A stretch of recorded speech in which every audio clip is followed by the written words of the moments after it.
Good evening, everyone. A very warm welcome to each one of you joining virtually for this important session on recent judicial pronouncement of Honorable Supreme Court and High Court. I am CA Ritu Agarwal, moderator for today's session. I want to thank Direct Tax Committee Chairman Sir and Vice Chairman Sir for giving me this wonderful opportunity. We are deeply honored to have with us today our respected Central Council members, esteemed Chairman of Direct Tax Committee, dynamic Vice Chairman of Direct Tax Committee, our distinguished guest speaker, and all our professional colleagues from across the country. Before we begin the technical deliberation, it is my honor to introduce dynamic Vice Chairman of Direct Tax Committee, CA Vishnu Agarwal sir. CA Vishnu Kumar Agarwal is a Central Council member of ICI for the term 25-29. He currently serves as Vice Chairman of CP Committee and the Direct Tax Committee of ICI. Additionally, he has an esteemed member of several key committees, including the Standing Committee, Executive Committee, Management Committee, and Finance Committee of ICI. CA Vishnu Kumar Agarwal is a chartered accountant with over 2 decades of experience and specializes in income tax matters.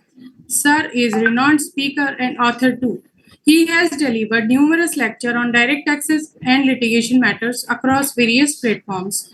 Beyond his professional commitments, Vishnu Kumar Agarwal sir is actively involved in social service and community initiatives. His professional acumen, leadership roles, and dedication to both the profession and society make him a respected figure in accounting and taxation domain. With this, I invite CA Vishnu Agarwal sir to share his thoughts and formally start the session. Thank you, madam. Respected our today's speaker, Kapil Goyal ji, very my best friend, good friend, and always motivate me to appear before the honorable tribunals and high courts. The today's moderator, Ritu Agrawal, the branch committee member of the Vasai branch, office, Raviji, Priyaji, and our chairman in his absentia, Piyush Chajid ji. Friends, under the direct tax committee, on every Thursday, we do the webinar with our best of the best speaker from the India under the direct tax regime. Friends, under the direct tax committee, we have done through our branches and regional council and popularized the finance bill 2025. We are doing more than 100 programs across the country for the benefit of the people at large and for the nation building also. Friends, under the direct tax committee also, we are revising our guidance note on the tax audit 44AB, and also first time we are doing the checklist for the ITR 127 for the benefit of the members and their staff. Friends, I will not take much of the time because today we have with us Dr. Kapil Goyal ji, who always appear before the Income Tax Appellate Tribunal, High Court, and Supreme Court. So this time we have thought that we call the Kapil Goyal ji, and when we call the Kapil Goyal ji, immediately for the benefit of our profession members and the students, he agreed that I will come and speak on the particular subject. Friends, I know Kapil Goyal ji from last 10 years, and whenever I call for the institute program, he never says no. Sometime I call it the Mumbai also. And last time I have called in the Kapil Goyal ji for the analysis of the budget, and immediately he came to Mumbai. In spite of his throat problem, friends, the dynamic leader, people like Kapil Goyal ji, I have never seen. Friends, so I will not stand between you and Kapil Goyal ji, and I request Ritu Agrawal to introduce Kapil Goyal ji for benefit of all the members. Thank you, sir, for this relevant and contextual observation and words of wisdom. Moving forward, with the famous quote of Honorable Justice D.Y. Chandrachud, the rule of law is not a slogan to be recited, it is a principle to be upheld. With this, I take the opportunity to introduce our distinguished speaker for the day. Dr. Advocate Kapil Goyal sir is a practicing lawyer at Supreme Court, High Court, and tax tribunals. Mr. Goyal is a commerce graduate, CA, and fellow member of ICAI. Sir has been recently awarded doctorate degree by Rajasthan University for contribution to academics. Mr. Goyal is a specialized lawyer in direct tax litigation and has argued some landmark cases at High Court and wide-ranging issues of reassessment and search assessments. Till time, Sir has represented more than 2,000 cases at various judicial forums, including High Court and ITAT. Further, he addressed more than 2,000 seminars across the country and more than 200 webinars at various platforms like ICAI. Mr. Goyal keeps special interest in constitutional studies and keeps interest in how Constitution of India could be used by CAs in day-to-day practice. Mr. Goyal has authored various papers on various direct tax and active interest in spreading and sharing updated knowledge on latest jurisprudence and direct taxes. Sir, we are truly grateful for your presence with us today, and we now invite you to take us through the recent judicial pronouncement and their implications on practice. I wish all the participants happy learning. Over to you, sir. Thank you, Rituji. My good friend Vishnu Bhai and the vice chairman of this committee, Direct Tax Committee, and everyone who is with me on this webinar organized by this committee. And whatever Vishnu Bhai has said about me, I don't know how far I deserve these words and accolades and eulogies. But one thing is sure, Vishnuji, when I see myself in hindsight and when I see my journey, I always feel that I am a small part of this great family of chartered accountants. And though maybe I am practicing as a lawyer due to that fact that I have to go to courts, but from the bottom of from heart and soul, I am still a chartered accountant and a proud chartered accountant. And when I see it like this, that I have to pray to Banke Bihari, that today is Akashi, that if I have to pray my favorite Lord, Radharani and Thakurji, that what you want in the next life, I want to become CA again. So that will be my humble wish, because whatever I have achieved today, it is majorly due to Institute of Chartered Accountants of India. So whatever you have said, sir, it is not my achievement. It is the blessing of the CA Institute to me.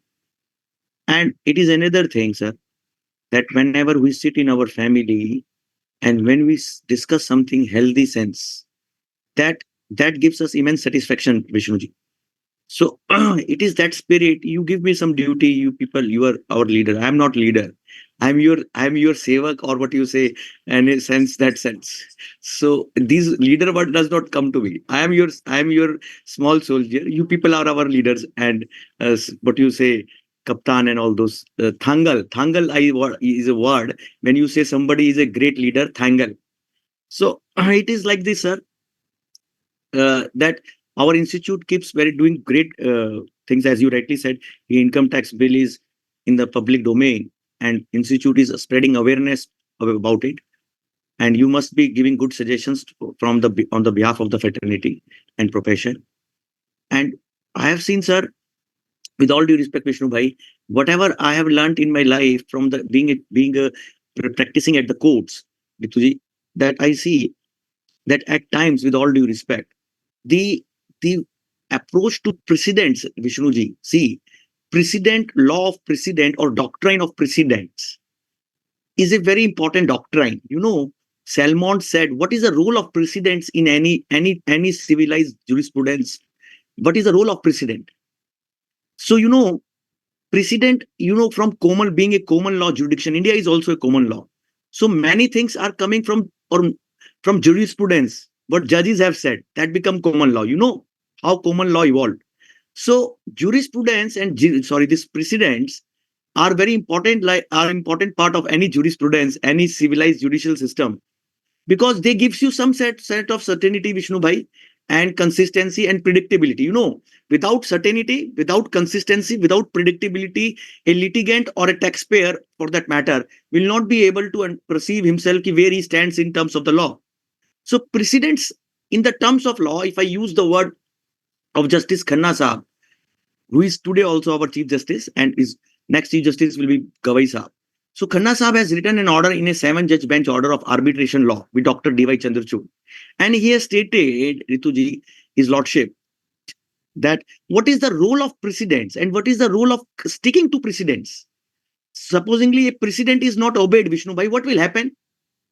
And as we see law or majority of situations, or you say, if I further chastise myself, that numerous situations we find that revenue authorities and tax authorities do not follow that precedent, especially which is in favor of assessee, if I am not wrong.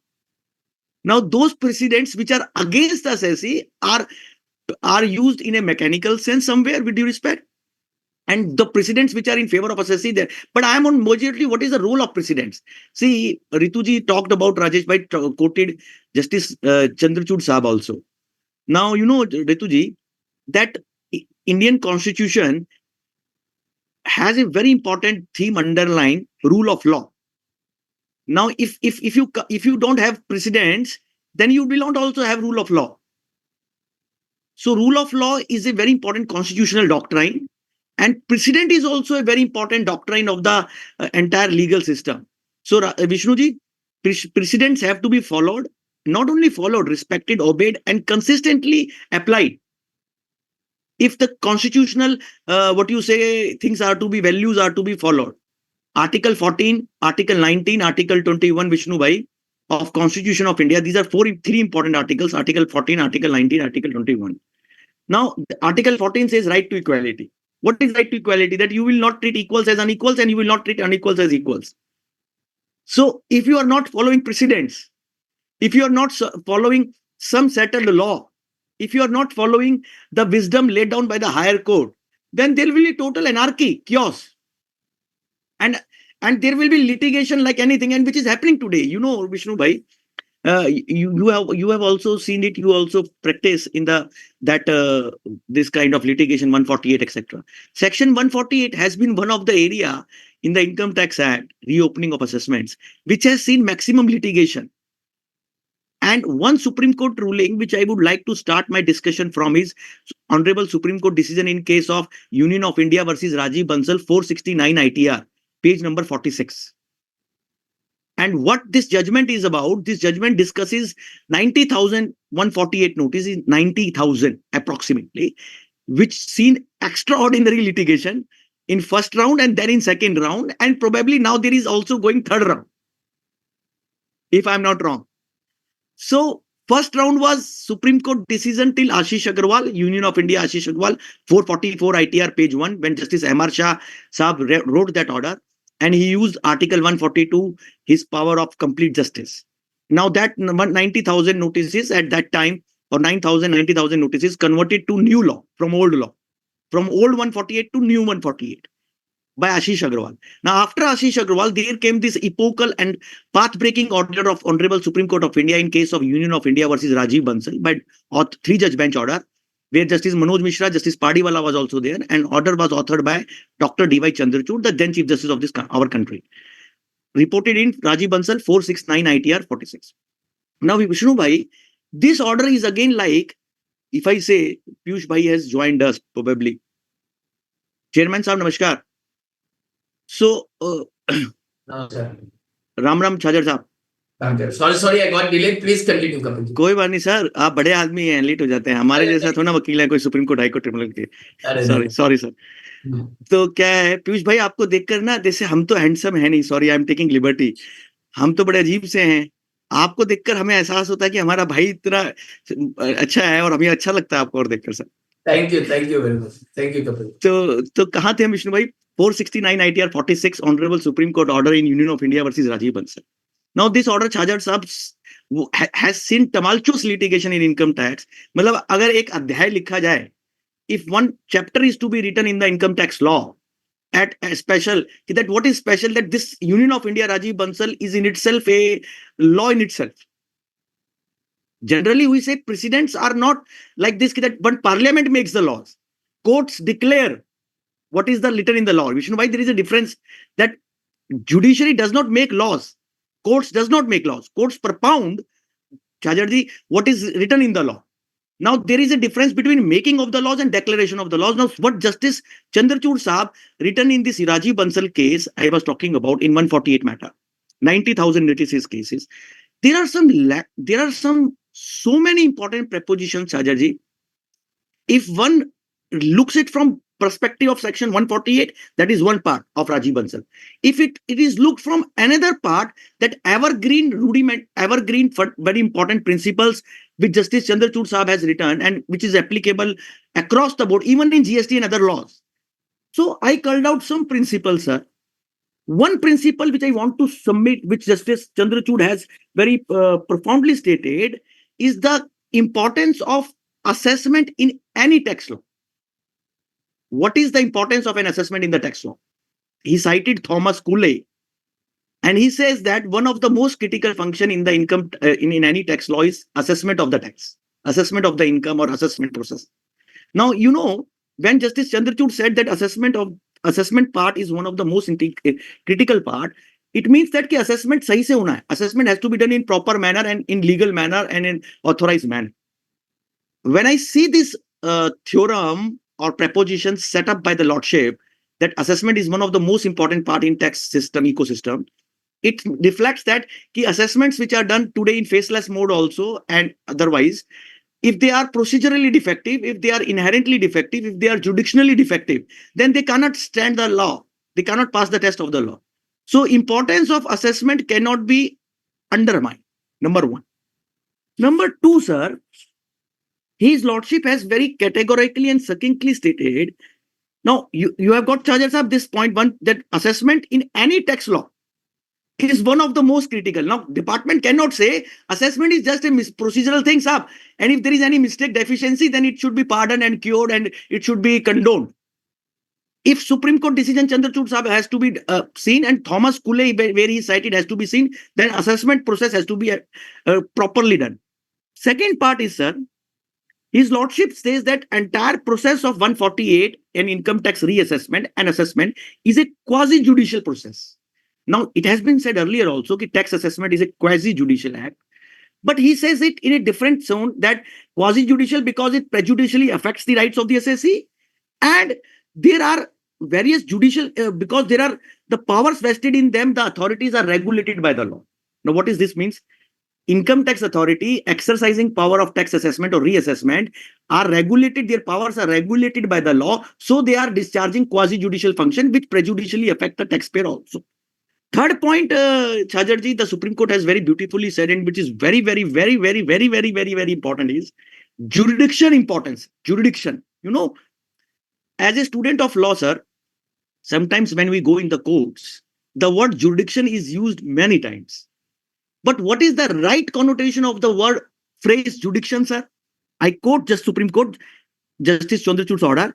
Jurisdiction is defined as the power of a court, tribunal, or authority to hear and determine a cause or exercise any judicial power concerning such cause. Means, I repeat, that it is the power of the particular authority, whether it can enter into that cause and determination or not.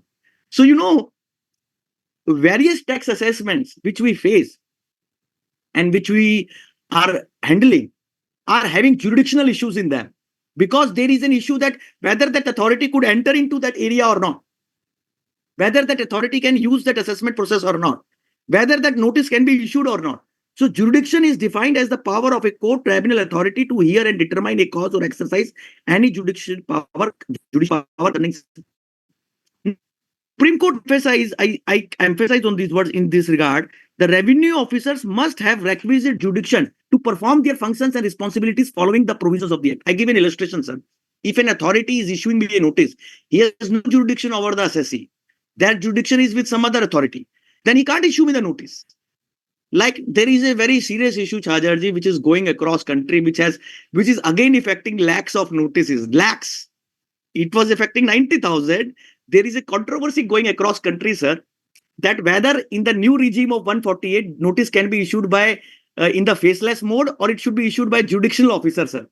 You must have seen this issue that 148 notice can be issued in faceless mode, section 151A, or whether it can be issued, is to be issued in judicial mode, which department is doing.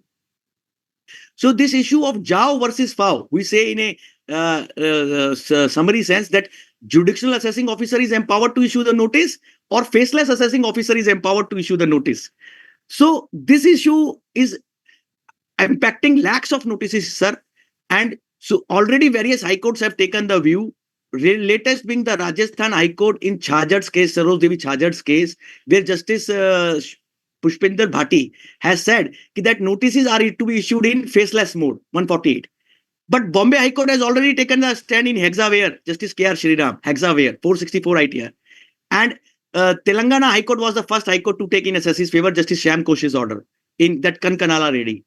Now, judicial Chajarji, this issue of Jao versus Pao is affecting 8 lakh, more than 8 lakh or lakhs of notices. And Supreme Court is already, revenue has gone in 100, 1,000 to 200. I am told more than 1,000 SLPs are filed in the Supreme Court by the revenue against various High Courts order, where judicial issue is taken that whether notice is out to be issued in faceless mode or whether the notice out to be issued in judicial mode. That matter is yet to be taken. Revenue has not got any stay in their SLP. There are various high courts which have taken the view favoring SSC. One high court is Telangana, Kankanala Reddy, Bombay High Court, Hexaware. Third is Guwahati High Court, and then Punjab and High Court in Jatinder Singh Bhangu and Jasdeep Singh. And then 5, Rajasthan High Court, Saroj Devi Chhajar. Our Delhi High Court in TKS Builders and this Madras High Court and Gujarat High Court have taken revenue favoring view. So it is like this Chajarji, this judicial issue that who can issue 148 notice today. There is a very serious, war going like Mahabharat between the taxpayer and the department and having lakhs of notice impact. If revenue now, if this battle goes in either way, it has very serious impact. 1,200 SLPs are revenue filed already in these matters. And this, I just again reconnect, I said that importance of jurisdiction, that revenue officer must have jurisdiction to perform the task. So 151A section 151A, that whether 148 notice are to be issued by faceless manner or judicial manner. So this is already a controversy going on. Telangana High Court, Justice P. Shyam Koshi was the original view in Kankanala Reddy. Then Bombay High Court, brother, followed this Hexaware, Justice Shriram. Then our Rajasthan High Court, Justice Bhati, and 3 High Courts against. But one very interesting thing I will tell. Telangana High Court in April last week has written an order, eye-opener order, Piyush Bhai, and as a direct tax committee chairman, you must, this order is worth reading, sir. They say there is a policy failure on the part of tax authorities that when in such an important issue, when department is all the major high courts are holding against the SSC, and still department is issuing the notice in the manner which concerned high court has said no, it can't be issued. Then the judge has said, what are you doing? You are not getting stay from the Supreme Court. That is what Telangana High Court Shyam Koshi Sahab has said. And you are also issuing the notice in the judicial manner, which we have said can be issued only in faceless manner. So Telangana High Court has said very, very strongly that revenue has a calculated move to defy the orders of the judicial high courts. And there is a very serious policy issue that this CBDT or whatever policy making body are not able to bring a proper coherence and sense in it. I say with respect, sir, this is a landmark path-breaking order. And Justice Shyam Koshi, I first time see that High Court judge has said that revenue has calculated motive. And they are having audacity to confront Judicial High Court. And they have also said, if you are not getting stay in the Supreme Court, how can the revenue still be adamant that they will follow what they were doing earlier before the High Court order? So what is the fun of having High Court order? That is the judge has said. So I'm sorry, sir. This is an eye-opener order. And this reflects that how in such a matter which is affecting lakhs of notices and taxpayers and tax policy, litigation policy. And this is a not from critical point of view, but from healthy, introspection or healthy move forward. So as a direct tax committee chairman, I believe you must read this, brother. And you must also highlight from our institute side that government should definitely see it from positive side. It's not like this that 5 high courts in the country has taken a view and still that assessees are to go to the high courts and file the writ petition. That is the judge has said why we are getting writ petition again and again. So 5 high courts, brother, 5. Bombay, Telangana, Guwahati, Punjab and Haryana and Rajasthan. That notice under 148 cannot be issued in this non-judicial mode, and it has to judicial mode. This has to be issued in faceless. Anyhow, I stated 3 points of Rajiv Bansal till now. One, that most important process, one of the most important process in tax cycle is assessment. Second is it is in nature of quasi-judicial. Third, importance of jurisdiction, brother, cannot be undermined. Jurisdiction, valid assumption of jurisdiction is sine qua non, indispensable. Fourth point, sir. Now, fourth point, Chajarji, and now I'm sorry, I am telling you because all this, when I go daily in the courts, I find this, some of these points are applicable in all the cases. Many people believe Rajiv Bansal is only a decision about 148. No, no. It's a decision more than 148. There are many other very important things. Third, three, I have told, four, I'm telling. The taxing statute generally lay down the procedure for issue of notice to the proposed assessee in respect of income or property proposed to be taxed. It also prescribes the authority and procedure for hearing the objections to the liability. Now, what judge is saying, Chandrachud Saab, that procedural safeguards pointed in the law, tax law, are to be strictly adhered to. What does this mean, Chajarji? It means that show cause notice, virtual hearing, video conference hearing, natural justice, confrontation, whatever procedural thing is norm is let down, that you have to strictly follow. For example, section 148A is there, sir. You know, before 148, now department issues us pre-148 notice asking the assessee that whether its case is a fit case for 148 or assessee's objections are invited. Now, as per this fourth point, which I'm saying, Rajasthan, this Supreme Court order, Supreme Court has Justice Chandrachud has very categorically stated that procedural things pointed out in the law cannot be given sidestep. Now, one important thing, Piyush Bhai, I want to highlight so that I don't forget it later on. You know, in the new 148 thing, this show cause notice thing, department uses inside portal, sir. And many information which they receive from various sources, inside portal, investigation wing, etc. My straight point is this, sir.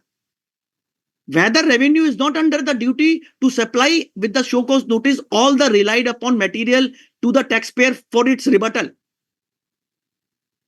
And if you have Income Tax Act, you see earlier 148A prior to amendment by Finance Act 2024 was not explicit that relied upon material has to be given with the show cause. But very important thing I'm underlining, please note, after Finance Act 2024, the 148A thing has explicit now requirement that all 148A show cause notice must invariably accompany with the relied upon material. What does it mean, sir? It means that today if you are getting a 148A notice, which is a very important procedure cycle for 148 in terms of Justice Chandrachud's order. Now that says relied upon material has to be given. Now this is also put in the law, and before that already in the Rajiv Bansal, Justice Chandrachud Sahab has stated that if you are issuing the show cause notice minus relied upon material, brother, then it is zero. Sorry. Can you contemplate a situation? Sorry, I'm saying like this, that you give a show cause to the taxpayer and you say, ki, Sahab, you give the reply. But you say, no, we will not give you the relied upon material, we will give you a gist. Is it good enough? Can the taxpayer respond to such kind of show cause notices where the proper relied upon material is not supplied to the taxpayer? Rajiv Bansal, sir, Supreme Court decision 469 ITR 46, Justice Chandrachud's order very categorically says on this point also that relied upon material is to be supplied along with the show cause. I also submitted to you Finance Act 2024 made this requirement explicit in section 148 capital A. Now, if I am getting a show cause, sir, and in which no relied upon is material, I am sorry. There are two things, Chajarji, as a chartered accountant, if this show cause comes and without relied upon material, what you will do? Will you start responding it, or you will first say your show cause is incomplete, legally defective, in the sense that it does not contain relied upon material? In terms of the law laid down by the Supreme Court in Rajiv Bansal, followed by various high courts and tribunal, and in terms of the law which is now amended after Finance Act 24, in which the notice is now issued. I am sorry, sir, I don't know this temperament that why not the assessees are supplied with the relied upon material along with the notices, and in majority of cases where third party information is used, Chajarji, assessee is kept in dark. And this I am saying with all responsibility and in my humble experience also. And you know, after this Rajiv Bansal case, when various people are going to the high courts, one decision eye-opener has come from Patna High Court. You can note the citation, sir. It's an eye-opener order. There are two Patna High Court decisions which have come in April 2025. In this regard only, that what will be the fatal impact of non-supply of relied upon material along with 148A show cause. One is Ankit Agarwal case, 18th April 2025, sir. 18 April 2025. Patna High Court, 18th April 2025, Ankit Agarwal. That non-supply of relied upon material as mandated by Rajiv Bansal case leads to nullity of the proceedings. And assessee cannot be expected to reply to such kind of blind notices or vague notices. And secondly, that same Patna High Court in another case, Kaushal Kishore Singh, some days later on, in April only, Kaushal Kishore Singh, the another judge. You know what he says, sir? He says radically that even in the old law of 148, along with the notice, reason should come, going beyond GK and drive shaft. First time this thing I have seen, that a Patna High Court judge has said that in the old law prior to 1 April 2021, in the old law 148 notice, reason should accompany the notice, and if not, entire 148 is quashed on this count itself by the Patna High Court, saying that Rajiv Bansal says it, saying that Oryx Fisheries says it, saying that there is a 5-judge bench decision of Supreme Court. So what I'm making out, that this judgment of Rajiv Bansal says if a law mandates a procedural requirement to be followed in a particular way, that is, in this context, I am discussing supply of relied upon material and non-supply of relied upon material. And 148 is show cause. You know, sir, when these assessments are taking place in faceless, we see show cause notices, Chajarji, where a lot of show cause notices make reference to third-party information, but that statement, etc., are not given to the assessee. What is this? Cross-examination ka to chhod hi dijiye. They don't give us material, which Supreme Court is saying, Justice Chandrachud is saying, this epochal order is saying that you have to make transparent, fair and just assessment. Where is this transparency? Where is this fairness? Where is this justness, sir? Without relied upon material. So why I am emphasizing, sir, Chajarji, that in jo mere paas abhi kaam aa raha hai aajkal, you know, I am employed by two sections in the Income Tax Act. One is 148 and another is this section 68 family. I'm sorry. So 148 has made me to learn that our tax authorities generally have a temperament not to share the complete or relevant relied upon material. That's why Rajiv Bansal is very important. Anyhow, fourth point, section procedural requirements of the law has to be fulfilled. 5 points, sir. Fifth point, Chajarji. Now, fifth point, Judge Saab says, if a statute expressly confers a power or imposes a duty on a particular authority, then such power or duty must be exercised or performed by that authority itself. Now, I say what is. In a law, if a work is to be done and trusted to a particular person, let us say, sanction is to be given by commissioner. But if it is given by chief commissioner, is it okay? Or for that matter, a work has to be done by a particular X authority, it is done by some other authority. Will it be okay? Supreme Court is saying, Rajiv Bansal is saying, fifth point which I am telling, that an statute gives a particular task to a particular authority, then that cannot be redelegated or realigned or reshifted to somebody else. And you know, in our income tax culture, we have seen this shifting thing, sir. One work is to be done by chairman, sir. It is done by somebody else. Sorry.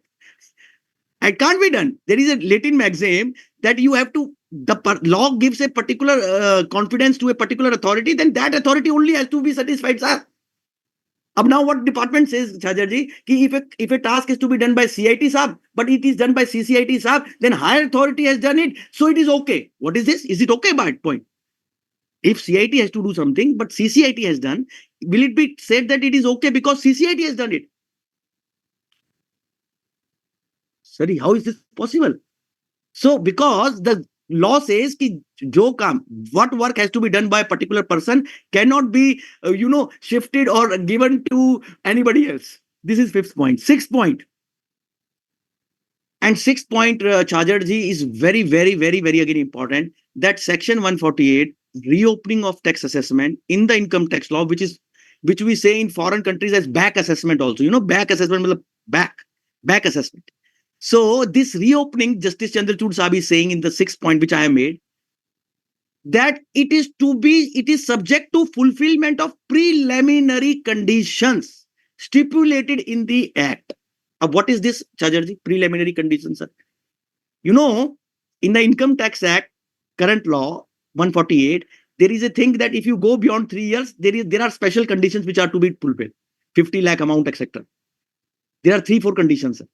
Now, you know, department when uses 148 in the new regime, modern regime, they have not fulfilled in various cases these preliminary conditions, which Justice Chandrachud in Rajiv Bansal's case has very clearly said, you can't make 148 without fulfillment of preliminary conditions.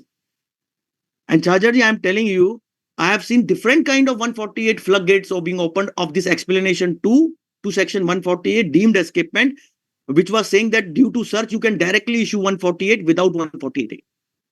Thousand of 148 notices, sir. Bombay में भी होगा आपके यहाँ भी, मतलब सब जगह India में है. And you know, Chajarji, you are our tax committee chairman, and you note this point that explanation 2 to section 148 deemed escapement has been misused like anything, sir. Why I'm saying misused? I'm saying with responsibility, sir. Some that they have made a search on X, they have directly issued 148 without telling to the gentleman जिसका ऊपर वो 148 हो रहा है कि what is the background in which this 148 has come like a parachute or missile to him. You know, missile. So explanation 2 to section 148 prior to 1 of September 24 saying that 148 can be directly issued in such related cases has been subject matter of now serious reopening of cases, sir. Thousands of cases across country. Now, I again come back to what Justice Chandrachud said, which I'm saying. That 148, sir, is subject to fulfillment of preliminary condition. Onus is on the revenue to prove that they have rightly assumed jurisdiction. This Maryada and this culture which Justice Chandrachud Sahib is saying, Supreme Court is saying, Honorable, I'm sorry, sir, they seldomly follow, sir. Why I'm saying? Because they believe assessee has to first discharge negative burden, then they will say what is the material in their possession. Is it the way 148 can go? Because 90% of things now are hovering around 148 and this entire income tax cycle is going around 148 inside portal. Now they say, we have inside portal. You tell us how it is right or wrong, sir. How can I tell? I have not pushed the information on uploaded on inside portal. Assessee has not pushed it. So burden to prove that reopening is done in the right manner with the condition being fulfilled, preliminary condition, Supreme Court is saying it is the revenue's duty to point out how judicial conditions are fulfilled. And there is a one line, sir, in this point, Justice Chandrachud has made it point very, very clear. You can't say 148 and reopening in the Income Tax Act is an unlimited power. It's a limited power. You know the phrase of this, sir. Limited ka matlab kya? Limited means you can't use it like it can be used in every situation. You can use it in limited manner subject to fulfillment of preliminary conditions. For example, if you are issuing 148, direct 148 in explanation 2, deemed escapement, and you are not telling the third party Chajarji ki on whose builder, on whose person you have searched and what material you have collected and how his income is escaping assessment, suggestive material is found, can this 148 be valid? And there comes importance of this Patna High Court landmark order by this 2 Patna High Court order. And second one is more landmark, Kishore Kumar saying that reopening reasons are to be with the notice itself. I'm telling you, sir, in my 20-year experience, I have yet to see an order as bold as it is Patna High Court order, where judge has gone to this extent that if you are not supplying the complete material along with the notice itself, I will struck down the notice. And he has taken based from Rajiv Bansal case, Justice Chandrachud's order, which I'm reading. So anyhow, sir, this is fifth number point. Sixth number point, sir, you can note sixth number point. That if a notice in the Income Tax Act is issued, which is jurisdictionally flawed, it will be nullity, and all subsequent acts based on invalid notice, which is jurisdictionally defective, will be also null and void. I read a line, very important. There cannot be waiver of a statutory requirement or a provision that goes to the root of the matter, sir. And an order passed without jurisdiction is a nullity. Chajarji, humne sikha to hai. We have learned it from beginning, but this Chandrachud Saab's statement is a very important that an order passed without jurisdiction is a nullity. Any consequential order passed or action taken will also be invalid. So, sir, I have 0.6 points. These are not limited to 148 or income tax. Sorry, this cuts across the laws. So, Justice Chandrachud, Rajiv Bansal, 469 ITR 46. This was 5-6 point. Now, coming to another point of Rajiv Bansal. You know, Chajarji, there was a 5-6 assessments when this transition happened from 1st April 2021, when the new 148 regime came, there was a point that notices which were to be issued in the old law, which issued in the April month of 21, May 21, and this June 21, 90,000 notice in that COVID period wala point, extension point. Now 90,000 notice ka litigation went to Ashish Agrawal and then to Rajiv Bansal. 5 assessment year, I am just so that all my viewers can note, there is a lot of jurisprudence, sir, Chajarji, which has now developed post Rajiv Bansal, interpreting Rajiv Bansal. I am just making a chart, you can please note. Assessment year 14, 13, 14, 14, 15, 15, 16, 16, 17, 17, 18. 5 assessment years have been subject matter of serious litigation. And there was one of the most important was, Chajarji, aapne bhi usko suna hoga, AY 15, 16, where ASG Saab, learned ASG Saab, Venkat Raman Saab, before the Honorable Supreme Court in Rajiv Bansal case made a concession recorded in para 19.f that AY 1516 notice post Ashish Agrawal will be dropped because TOLA does not apply to them. You know what happened after this concession? Even after this concession, revenue made a stand. No, we will not drop it. We will not drop it. We will not abide by the concession given to the Supreme Court. Now Supreme Court has to again say it. Can you imagine, sir? What is, sorry, it is giving me work, me like lawyers. But it is not a thing which is very, very odd that Supreme Court concession recorded in the Supreme Court from the ASG, highest judicial officer, then Supreme Court has to again say it. Ki no, Baba, you can't follow out your concession given to the court of law, that to Supreme Court, recorded in the order that AY 1516 notice have to be dropped. 2 Supreme Court judgment, Chajarji, you can note. One is Nehal Ashit Saha and second is Deepak Steel, one by the bench of Justice B.V. Nagratna Madam and one by Justice J.B. Padiwala Sahab. That AY 1516 notice after Rajiv Bansal is totally under zero. Have to be taken back, dropped, cancelled. Now this is AY 1516, son. 2 Supreme Court orders I have cited, Deepak Steel's case and Nehal Ashit Saha's case. Now as far as 1314 and 1415 life is saga is concerned, surviving period ka doctrine lagayega. Surviving period, our Delhi High Court, Justice Bakru's order can be noted by my all viewers in summary sense I am telling. Ram Balaram Build Homes Private Limited. Now Justice Bakru is a tax judge in the Delhi High Court, second senior judge and a chartered accountant otherwise also, sir. And he has written a marvelous order, Chajarji, after Rajiv Bansal in this. What how time will be calculated in notice of AY 1314 and 1415 is time barred or not, and how Rajiv Bansal has to be interpreted. Most important decision, one of the most important decisions is Ram Balram case, Justice Vibhu Bakru's order, Delhi High Court. Now what he says, sir, I'm trying to make it as simple as possible. Today one person met me in the tribunal. He said, Chajarji ki Goel sahab, why this cycle of Rajiv Bansal of time limit or the surviving period doctrine of how to calculate whether notice is in time or outside time. That is para 112 of Rajiv Bansal, para 112, 112, para 112. Now, Ram Balram says, Chajarji, Delhi High Court says, Justice Bakru says, you have to see jo old law hai. You first go to the old law notice, March, April wala notice, April, May, June wala notice, and see what was the time left between the old law notice and 30th June. And then add that time to the reply given in the after Ashish Agrawal notice. So what will happen? Let us take an example. If my old law notice, sir, was issued on 1st June 2021, what is the time, Chajarji, between 1st June and 30th June? 30 days. Okay, sir. 1st June, old law notice, time between 1st June and 30th June is 30 days. Now, the High Court says, based on Supreme Court, Rajiv Bansal, that 30 days are to be added. Kaha? Where to be added? The reply filed by the SSC after Ashish Agrawal notice. Let us say that reply was given in somewhere in June 2022, 15 June 22. 15 June 22 mein you will add 30 days. That takes to 15 July. So if that notice which is issued in the new law after Ashish Agrawal is after 15 July, then it will be hit by surviving period doctrine given in Rajiv Bansal. Clear, sir? That old law notice, point number 1. Time between old law notice and 30th June, point number 2. Point number 3, reply filed after Ashish Agrawal. Add that time limit jo aapne B point mein nikala hai in the 3rd point. And 4th, check whether the new law notice is with the time or not.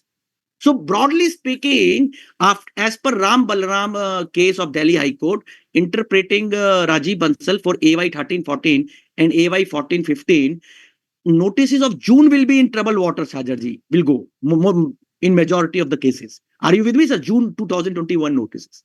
So I told assessment year 15-16, department has to drop these notices as per Supreme Court concession. Supreme Court has said it. Delhi High Court in Ram Balram has pointed out how surviving period point has to be calculated. Third point, sir. And third point of sanction, Chajarji, sanction of point that what will be the authority who will give the sanction? Whether it is the CIT who can give sanction for AY 16, 17, 17, 18, or whether it is CCIT.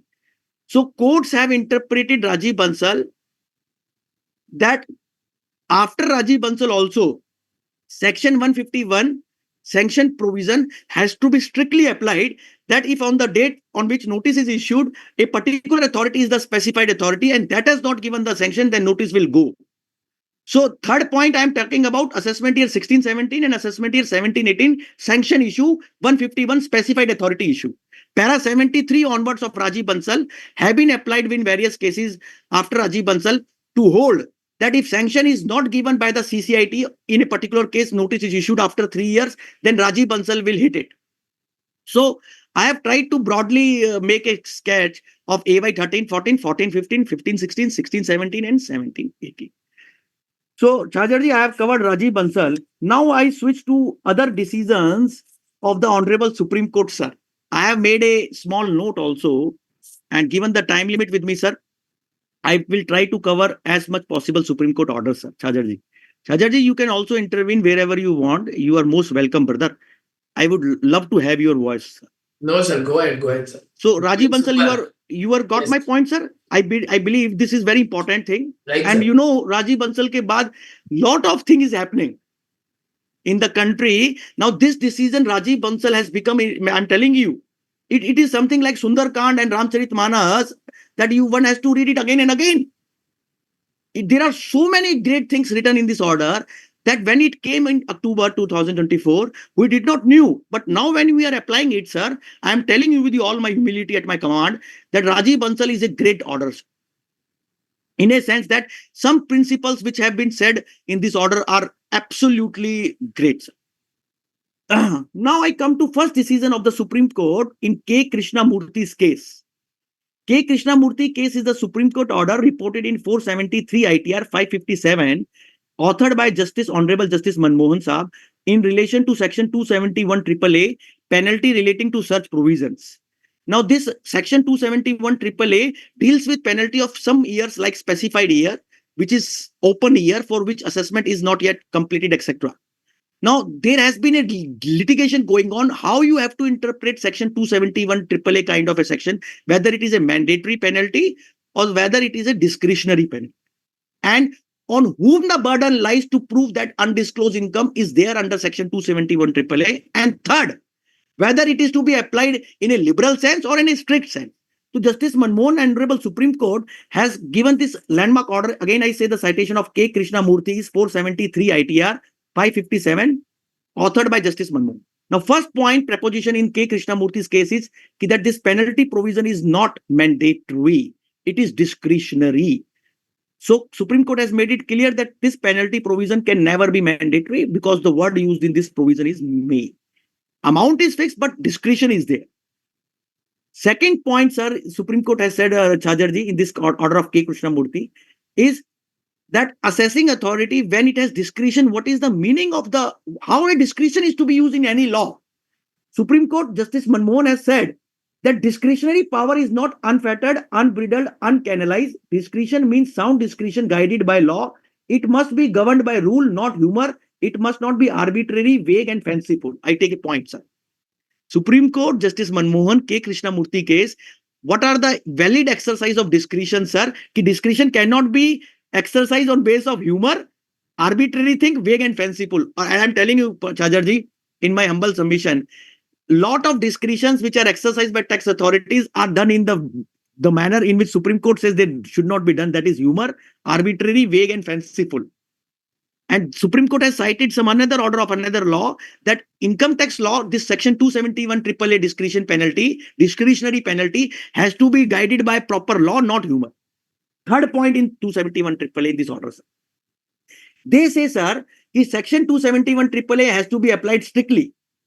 Penalty provision cannot be read liberally. And if there is anything in the favor of assessee, then it has to be benefit go to the assessee. Very important line the judge has said. The penalty provision has to be strictly interpreted, and onus is on the department to show there is undisclosed income and penalty provision is invocable. I have seen Chajarji, again, this Maryada is not followed. Many cases, department initiates penalty and gives notices and puts reverse burden and negative burden on the assessee. Supreme Court says no. Onus is on the revenue to first show that there is undisclosed income and penalty provision can be triggered. So K. Krishnamurthy's case, 271 AAA order, section 473 ITR 557, sir, again, to my opinion, is a very important order. And isme sabse important takeaway, the most important takeaway in this order is how a discretion in the law has to be exercised. It can't be exercised on humor. It can't be vague. It can't be fanciful. It can't be arbitrary. It has to be guided by the law. And second, penalty provision is not mandatory. It is discretionary. And onus is on the revenue to prove the fulfillment of the how penalty provision is triggered. Next decision is section 12AA, charitable trust. You know, department when issues registration certificate, Chajarji, tries to mix registration aspect with the assessment aspect. There are two, you know, in a human life, there are various ashrams, Vanprat ashram, I like that also. In charitable trust, there are two parts of the life of charitable trust. One registration part and one post-registration assessment part. Now, the Supreme Court has already in Anand Social Charitable Trust by Justice Bobade's order has said that at registration stage, you can make a limited examination that assessees activities are bona fide, genuine, etc. But you can't make an assessment which has to be done in the later on stages when return of the charitable trust is scrutinized, etc. Now, this order which I am talking about, Chajarji, is reported in CIT versus International Healthcare Education and Research Institute. Very important order by Justice Padiwala. International Healthcare Education and Research Institute. Citation is 473 ITR 753.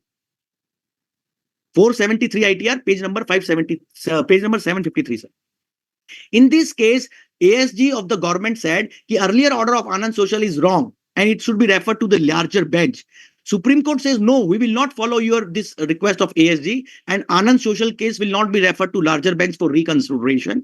And the Supreme Court has reiterated that Anand Social is a good law, earlier Supreme Court order, and has said that when the charitable trust makes an application for registration, the commissioner can examine that trust the concerned trust should adduce cogent material to the satisfaction of commissioner that activities are genuinely charitable in nature. But after that, it is not necessary that usko exemption milna hi hai. The concerned AO who will make the assessment of the charitable trust, if 11-12 section conditions are not satisfied, then deny registration exemption. But registration is different and exemption is different. So international healthcare decision is by the bench of Justice J.B. Padiwala Saab. Citation is 473 ITR, page number 753. So this is third decision, Rajiv Bansal, K. Krishnamurthy, international. Fourth decision, sir. Fourth decision is Chajarji.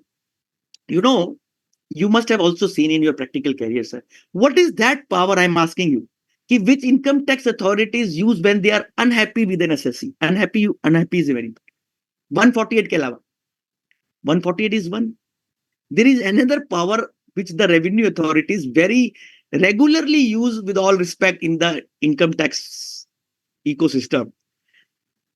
Wherever they are not satisfied with any assessment where where no addition is made. That is power of revision under section 263 by the PCIT. Two landmark decisions of Supreme Court by the bench of Justice Sanjeev Khanna, Chief Justice Sanjeev Khanna. I am telling you, Chajarji, by these two Supreme Court orders, majority or you say more than half of 263 will die. I am telling two landmark Supreme Court orders which have just come in last 1 month from the bench presided by our great Chief Justice Saab, Justice Sanjeev Khanna Saab. First decision, sir. There are two decisions. You know, there are Singham part 1, Singham part 2. So there are two parts of this also, sequel. So, and मैं इसको ऐसा इसलिए बोल रहा हूँ, please don't take me otherwise. My purpose is to just felicitate the better discussion or better understanding. So first part is of 263 by Justice Sanjeev Khanna Saab's order on 263 is this name of the case, Chajarji, you can also note 50% more than 263 will die. You can also check for it. PCIT versus NYA International, Principal Commissioner of Income Tax versus NYA International. Citation is 482 ITR, page 281. 482 ITR 281, Supreme Court of India, sorry, NYA International, sir. You know, Hajarji, in 90% of the cases where additions are not made, in those assessments where additions are not made, assessee's point of view is accepted by the tax authority. Generally, there is no discussion in the assessment order why the assessment is made in that manner. Later on, Commissioner Saab says that no, it is inadequate inquiry, etc., etc. And so he uses his 263 third I power, and saying that, it is erroneous and prejudicial to the interest of revenue. Two words are used in section 263, erroneous and prejudicial to the interest of revenue. Now, Supreme Court has said in this NYA International 263 order by the bench of Sanjeev Khanna, 482 ITR, page number 281, that you can't use 263 on the ipse dixit. You can't use 263 just to interfere in any tax assessment. Supreme Court has said, Justice Khanna Saab has said, I'm making a point, sir, here, you note it. The Supreme Court says there is a difference between a case where no inquiry is made and where some inquiry is made. And if Commissioner wants to interfere in a case where some inquiry is made, before reaching to the different conclusion, Commissioner Saab could himself make the inquiry. You know, Chajarji, the Commissioner Saab, what they generally do practically, they do 263. They say AO has not done his job. Again, said the matter to the AO, remand back, and 263 ke baad dobara assessment. Again assessment.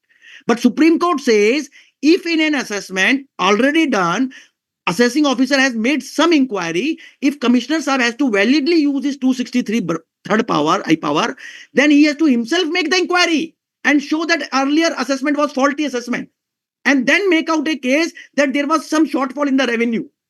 I read this line, sir. I'm telling you, this is landmark of point. And Khanna Saab has maybe written it because I'm telling you, he has been a tax judge in the High Court, also Delhi High Court when he was there. And now in the Supreme Court, when he has written this 263, typical Khanna Saab has come, sir. Chajarji, I'm saying with all due respect. Now, what he says, Lordship, that to exercise jurisdiction under 263, the Commissioner should have examined the merits, and only on reaching a finding that the reassessment order was erroneous and prejudicial to the interest of revenue, made an addition. This is not a case of no inquiry and verification, but as made out by the revenue, a case of wrong conclusion. The difference between two situations, that is no inquiry and wrong conclusion, has different consequences. Supreme Court is saying, you understanding? No inquiry and wrong conclusion mein difference hai. What is the difference? This being the position, High Court was, we say, jahan inquiry hua hai. And if wrong conclusion is taken, Commissioner Saab should himself make the inquiry first, before remanding back the case in 263 to the AO to again assess. I'm telling you, sir, this is rarely done, and this is part one. But part two has come, which is another powerful order. Please note part two of section 263 Supreme Court decision. It is another case. It is not reported, Chajarji. The name of this case is Principal Commissioner of Income Tax versus VCon, V for victory, Con, CON. VCon Integrated Solutions Private Limited. Date of order is 4th April 2025. 4 April 2025, 4 April 2025, VCon Integrated Solution Private Limited, 3-judge bench order of Justice Sanjeev Khanna. Sir, I will take 5 minutes to this. Sir. There are 5 landmark prepositions, Chajarji. In my career, whatever 263 I have done and I'm doing, I find this order is applicable to 90% of cases. VCon wala. First point of this order, sir. Supreme Court says, in our opinion, the order passed by the High Court which upheld the ITT order is correct on facts in law. This case does not involve a failure by the AO to conduct an investigation. What Supreme Court is saying, ki in the VCon case, this is not a case where no investigation is done. Instead, according to the revenue, it is a case where AO have made some inquiries and erred by not making addition. Now, what is the problem up to the AO? Revenue kehta hai sahab ki AO has made an assessment where inquiry is done, but no additions are made. Now, see, it's very important that many assessments are done where additions are not made. Can it be open to 263? Second preposition, Supreme Court says, in VCon, the assessee does not have control over the pen of AO. कौन लिख रहा है sir ये line note करिए चाचर जी. The assessee does not have control over the pen of AO. I am telling you, this is first time Supreme Court has accepted this point कि when an assessment order is framed where assessee's written income, no addition, variation is made, then assessing officer, if it does not write the reason why he is accepting, it does not mean that AO has not applied the mine. Supreme Court is saying the assessee does not have control over the pen of the AO. What does mean? It means if your assessment is a positive assessment in the sense that no additions are made and otherwise no reasoning is in the order, but inquiry is made, then Supreme Court says, what is the fault of assessee? Assessee can control the pen of the AO. In this, Judge Sahab says, Khanna Sahab says, once the AO carries out the investigation but does not make any addition, it can be taken that he accepts the plea and stand of the assessee. I am telling you, Chajarji, this line is one of the most powerful line of this order. When you see 148 and 263, and when you see those cases where assessments are done and additions are not made, department has a general grievance, in a common type of a grievance, ki sahab, in the assessment order, there is no discussion why the AO accepts this case of the assessee. Supreme Court says, if the AO does not write in the order why he is accepting the claim, then you can't blame the taxpayer. And secondly, if otherwise inquiries are made, sir, which demonstrate application of mind on the part of the tax authority who has done that assessment, then 263 is totally out. And it will be, when inquiries are done and after inquiry he has accepted the claim, it will be treated that AO has accepted the plea of the assessee. Even change of opinion in 148 part, it will help. This line, that assessee has no control over the pen of the AO, and if inquiries are made and after inquiry assessee's plea is accepted, even no discuss in the assessment order, it will be treated that AO has applied the mind. Third point, Chajarji, Supreme Court is writing, Justice Sanjeev Khanna, Chief Justice Saab is writing, that 263 cannot be done in the manner that in every case of wrong, so-called wrong decision and conclusion, commissioner cannot interfere unless he himself make out a case after making the relevant inquiries that AO has to make the decision. Sir, ये कभी नहीं होता generally. AO, CIT साहब generally don't make any inquiries. वो तो case भेज देता है वापस. इसलिए I am reading this line, third point. Supreme Court says there is a distinction between failure or absence of investigation and a wrong decision or conclusion. Somewhat same is written in the earlier order also, but it is more elaborate. A wrong decision can be corrected by the commissioner with a decision on merits and by making an addition or disallowance.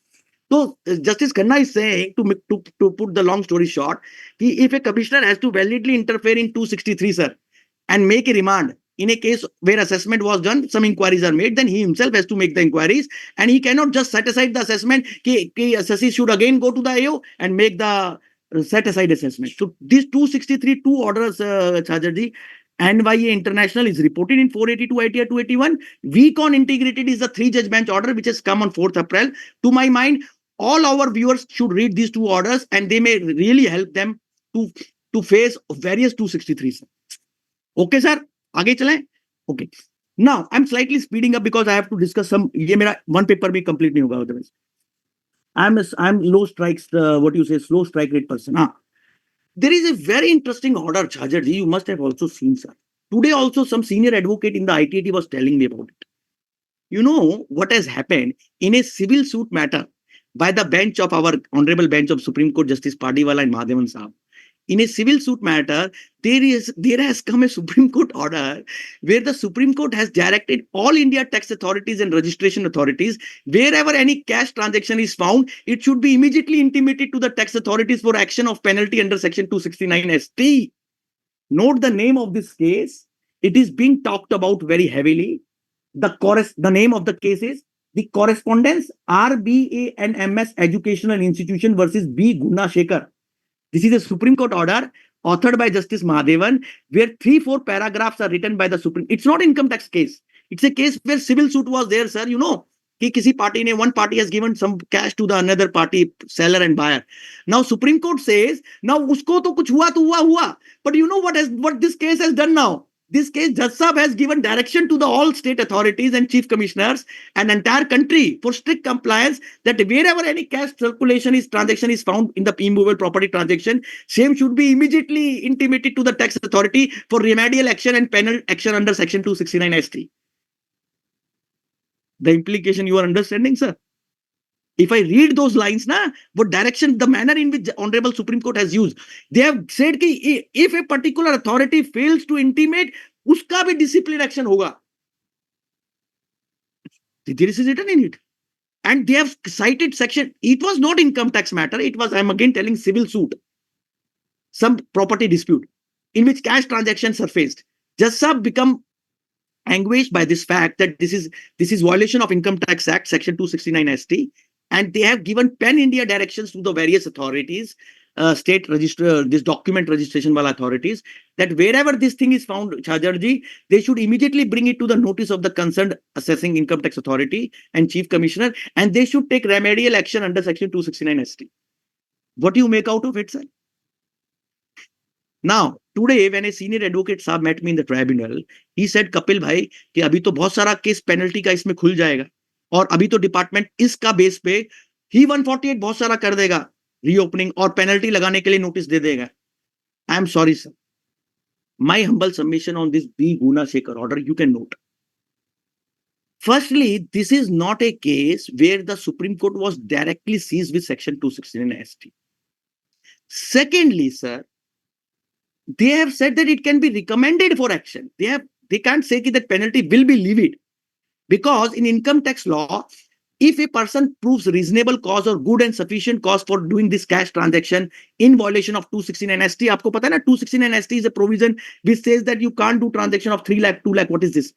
So now Supreme Court has though said recommend hoga, but Supreme Court has not said that penalty will be levied automatically, sir. It will be subject to reasonable cause, good and sufficient cause. It will be subject to the valid defense and explanation given by the taxpayer.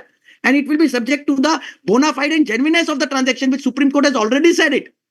So B. Guna Shekhar cannot be applied that in all cases in carte blanche manner, penalties can be levied, to my humble submission. And secondly, B. Guna Shekhar has to be read in the context in which it is stated. Now, ठीक है, if an authority has intimated somebody, as we say it, Chajarji, then it is not like this. Income tax authority will definitely first issue me the show cause notice. Then I will give my reply, defense. And that defense can be reasonable cause, good cause, sufficient cause. Under section, under that clause which says that the penalty will not be levied if you prove reasonable cause. So my take is this, sir, कि B. Guna Shekhar, though can be trouble and headache for various taxpayers, where cash transaction can be definitely, what you say, under radar. But there is another decision of Supreme Court in Jai Lakshmi Rice Mills, 379 ITR 521, that penalty of this cash transaction has to be initiated in the assessment order.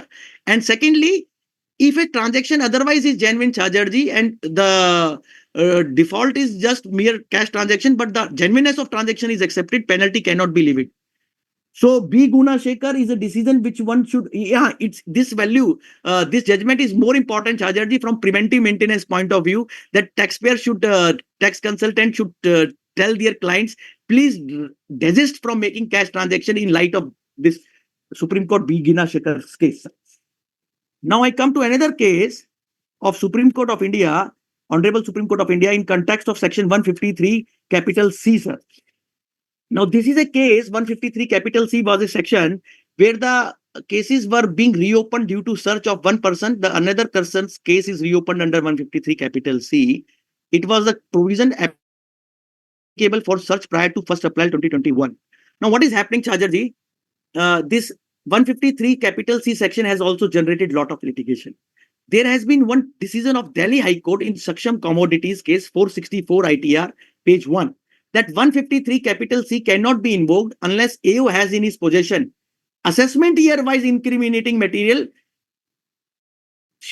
displaying that there is a material showing undisclosed income. So what department was doing, 153 capital C issued in for block years, also when material was found for 1 year. But Delhi High Court said 153 capital C in Saksham Commodities, AY-wise satisfaction has to be recorded for 153C. AY-wise means assessment year-wise.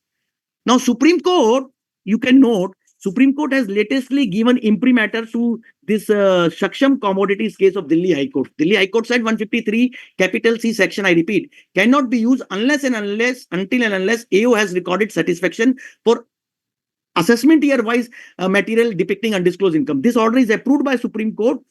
The name of the case in which it is approved is ITO Forever Body Care Industries 482 ITR 285. 482 ITR 285 is the Supreme Court order approving Delhi High Court Saksham Commodities that 153 capital C cannot be used unless and until AO has material depicting year-wise these things. Now I have time, Chajarji, your queries are to be taken, sir. What do you say? Okay. Yes. I can go on, sir? Yeah, go ahead, sir. Oh, okay. Yeah, I was thinking, sir, I don't know. So I was signing off. So two more orders of Supreme Court, very interesting orders. You would love to, you can note it. And one is regarding this interplay of insolvency bankruptcy law with the income tax judgment by Justice Abhay Oka Saab from Supreme Court. Chajarji, this is a very important order direct in the Income Tax Act that if once an insolvency plan is approved, whether for the past period, income tax proceeding can be launched, even if in the IBC plan there is nothing about it. There is a Supreme Court dictum in the case of Vaibhav Goyal versus Deputy Commissioner of Income Tax, Civil Appeal number 49 of 2022, where Justice Abhay Oka has decided the interplay of IBC law, insolvency law with the Income Tax Act, stating that insolvency law will prevail over the Income Tax Act, and if a plan is approved of IBC under Section 31 there, then and if there is no income tax thing of that particular period stated, then no income tax assessment can take place. Please note the judgment of Supreme Court in case of Vaibhav Goyal versus DCIT, interplay between insolvency bankruptcy law versus income tax. Supreme Court in the Income Tax Act, although Ghanshyam Mishra was a case where Justice Gawai has already said it, but that was not Income Tax Act decision, but this is Income Tax order. Chajarji, IBC law versus Income Tax Act.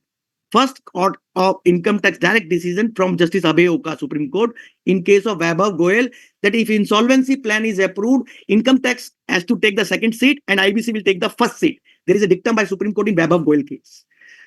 Next case is, sir, Vidya Shankar Jaiswal, condonation of delay in income tax appeals and matters. Justice Abhay Oka's case, Vidya Shankar Jaiswal versus ITO. This was a decision challenging Honorable Chhattisgarh High Court underlying order, where assesses delay condonation point was dismissed by Chhattisgarh High Court and ITAT Raipur bench. Supreme Court Justice Abhay Oka Saab has reversed Chhattisgarh High Court. And very importantly, interestingly, Chajarji, in this case of Vidya Shankar Jaiswal, Supreme Court Justice Oka Saab has said that there was 166 days delays in this case. They say that authorities in income tax law should be pragmatic while condoning the delay, and they have delayed condoned. Vidya Shankar Jaiswal is a landmark order of Supreme Court on delay condonation in income tax.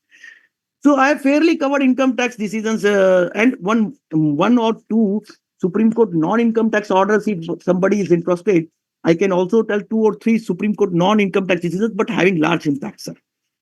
One is this Justice Padiwala's order. What is the jurisdictional error meaning? Bhudev Malik versus Ranjit Ghosal. Bhudev Malik, Bhudev, Bhudev Malik versus Ranjit Ghosal. Citation is 2025 INSC 175. What is jurisdictional error? Supreme Court has made a 360-degree view of jurisdictional error. And in one paragraph 56 of this order, Justice Padiwala in Bhudev Malik has said there is no exhaustive list of jurisdictional errors, but case law has identified such an error exists when a decision maker has. They have made 7 or 8 bullet points, Supreme Court, when jurisdictional error can take place. And this is eye-opening. One, where the person has identified a wrong issue. Second, has asked a wrong question. Third, has ignored relevant material. Fourth, has relied on irrelevant material. Fifth, failed to observe a requirement of procedural fairness. Procedural fairness is very important. Sixth, made a decision involving fraud. Seventh, made a decision in bad faith. Eighth, made a decision without evidence. Ninth, made a policy inflexibly. Supreme Court in this order, path-breaking Justice Padiwala's order, Bhudev Malik, that when a judicial error can be said to have occurred, has given an illustrative list in para 56 of this case where judicial error can be said to have taken place. And in one paragraph 57 and 58, they say, wherever now there is now the law is settled like this, wherever any error of law is taking place, I read that line.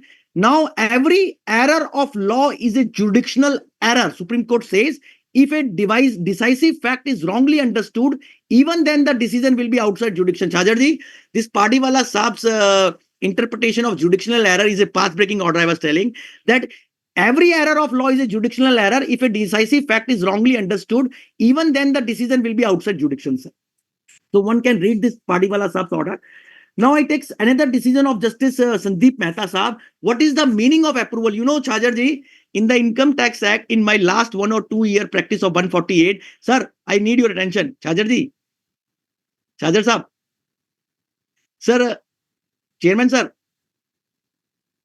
anyhow, Chairman sir, I need your attention. You know, in the Income Tax Act, when lot of 148 and other things are happening, one aspect has come under scrutiny is this aspect of sanction point. In the manner in which the sanction and approvals are given and taken, That is like this, that if a commissioner is given a sanction and it is mere writing approved as a fit case, I am satisfied, etc., etc. Now, what is the meaning of the term approval? Supreme Court has given a landmark order in case of CMJ Foundation versus State of Meghalaya. Please note the citation, Chajarji. This is a landmark order on approval CMJ Foundation versus State of Meghalaya 2025 SCC online SC 305. I repeat, citation of Supreme Court is CMJ Foundation versus State of Meghalaya 2025 SCC online SC 305. Supreme Court says approval. What is the meaning of the term approval? Approval means confirming, ratifying, assenting, sanctioning, or consenting to some act thing done by the other. The very act of approval means the act of passing judgment, the use of discretion and determining as an adjudication therefrom, unless limited by the context of the statute. So, Supreme Court in this CMJ Foundation case has defined the term approval, which is very relevant in income tax law sanction 151 point and 153 capital D. I take two section 151 and 153D. There are a lot of happenings that whether a sanction given by the authority like CIT, PCIT, PCCIT or 153D range head is valid or not. Vishnu Bhai, you are there now? Yes, sir. Yeah, I am here. Sir, I have almost covered Supreme Court many decisions, but I am now on a very important decision, which you will also love to note.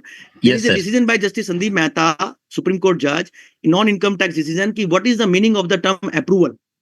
You know, we have been discussing that hundreds of sanctions are given by the tax authority. First point, I made it 8 bullet points. My all viewers can note 8 bullet points. You can also know.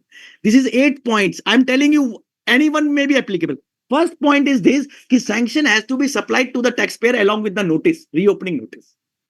Where from it is coming? It is coming from CBDT guidelines of 2024 June and 2022. First, CBDT guideline says that sanction copy of 151 has to be appended along with the reopening notice, sir. Department, when they not supply the sanction, they are violating their own guidelines. But there is a Supreme Court ruling now in the case of TIA Enterprises Private Limited, 468 ITR volume page 5 and 468 ITR page 10, that non-supply of sanction with the reasons will be reopening notice will be fatal. And our tribunal has in our cases decided on this point cases in our favor, striking down 148. Ki agar aapko, if you are not supplying the sanction with the 148, then entire 148 will go on this point itself. So TIA Enterprises 468 ITR page 5, 468 ITR page 10, CBDT guidelines. First point of approval is this, the approval has to be supplied. Because if you don't get approval, how will you challenge it? It is a justiciable thing. You know, department believe approval is not justiciable, Rituji. Justiciable means it can't be contested. But I'm telling you, Supreme Court has made it very clear, approval is a justiciable act. Justiciable means it can be contested in the court of law. Second point, Vishnu Bhai, approval has to be signed. Can anybody say that approval can be unsigned? Now, department has done, you know what? In many of approvals across country, I'm saying you, in the modern 148, they have just said the designation and name of the officer, no digital signature and no physical signature. Is it okay? Sir, it is totally wrong. Section 282 capital A and Telangana High Court Justice Sujoy Paul's big lap order that any document in a law which has no sign is a nullity. If a document of sanction, sir, merely contains the name and designation, has no manual signature or digital signature, I am sorry, it is not worth the paper on which it is written. So second point is sanction must be signed. Third point, Vishnu Bhai, approval must be dated. You know, many approvals are given where Hastakshar autograph is there. I'm saying with responsibility. And no date is there, sir. You can imagine. Can approval be undated? Fourth point, can that sanction pro forma in which approval has to be given, can it contain wrong facts? My fourth point, you know, many approvals which are given in the modern 148, they are like such, I can't tell you the cases, sir, but can you imagine? I found a case where Justice this Kulkarni Sahab, your Bombay High Court Judge Sahab, in case of CC Dangi, this is a case of a chartered accountant firm of Bombay, you must be knowing. And in this case, bogus purchase GST issue was there, sir, Rituji. And the great Commissioner Saab, I am not saying all this, Judge Saab has said, Bombay High Court has said, Honorable. In CC Dangi, the Commissioner Saab, while giving the sanction in this case, maybe has pasted the wrong facts of some other assessee. And the judge has said, the court has said, ki ye check hona chahiye, this should be checked, whether this CIT Saab is worthy of the job which is doing. And Government of India, Ministry of Finance, CBDT is directed to check whether this CIT is fit, is fit for job or not. That is Justice Kulkarni has written in CC Dangi case. Chajarji, first time a Bombay High Court judgment kind of a thing, that the judge has said that this sanction given by the CIT makes us to say whether the CIT is fit for his job or not. Government should check him. Why? Because what he did, he gave a sanction of CC Dangi, but facts were given of some other person. Cut, copy, paste pe control nahi raha saab ka. Sorry. You know, cut, copy and paste is a very important command. But if it is used in uncontrolled manner, it can lead to disastrous things, sir. Am I right or wrong? Vishnu भाई, अरे साहब, आप किसी और का fact किसी में लगा दे रहे हैं और केस खुल जा रहा है और फिर कह रहे हैं साहब ये गलती हो गया, माफ कर दीजिए. See, you can't make cut copy paste in the manner that 151 में sanction दे रहा है कपिल गोयल का और fact reproduce हो रहा है विष्णु जी का, छाजर जी का. That is what Bombay High Court has frowned and deprecated and anguished in CC Dangi's case. What I'm Vishnu bhai, ये जो sanction है, this performa of sanction, I say in again English that this sanction performa contains lot of columns and facts. Various sanctions we have seen that wrong facts are written, sir. For example, whether it is within 3 years or after 3 years, whether it is a case where reply is filed or not. Many sanctions are containing totally wrong facts of some other thing. So I am telling sir, fourth point is this, that if sanction is given based on wrong facts stated in the performa, it is also fatal. One decision I can tell you, there are many decisions, but one decision you can note of Bombay High Court approved by Supreme Court, Kartik Suresh Chandra Gandhi, sir. Am I there, sir? Sir, am I there, Ritu ji? Okay. So Chajarji, I was submitting fourth point that sanction given on the wrong fact stated in the sanction performa is a fatal. Fifth point you can note now, and the decision I cited, Bombay High Court, Kartik Suresh Chandra Gandhi, approved by Supreme Court, and there are various decisions where courts have said that if sanction is given in the wrong manner, it is totally bad. Fifth point is sanction should be given with some reasoning, Vishnu bhai. They are giving sanction like in a mechanical rubber stamp manner. Yes, I am satisfied, approved as a fit case. All these sanctions are, sir, wrong. Two decisions I am citing. One is my argued and one is Bombay High Court. You can note the citation, landmark orders. 475 ITR, page number 360, SBC Minerals is my one of the case.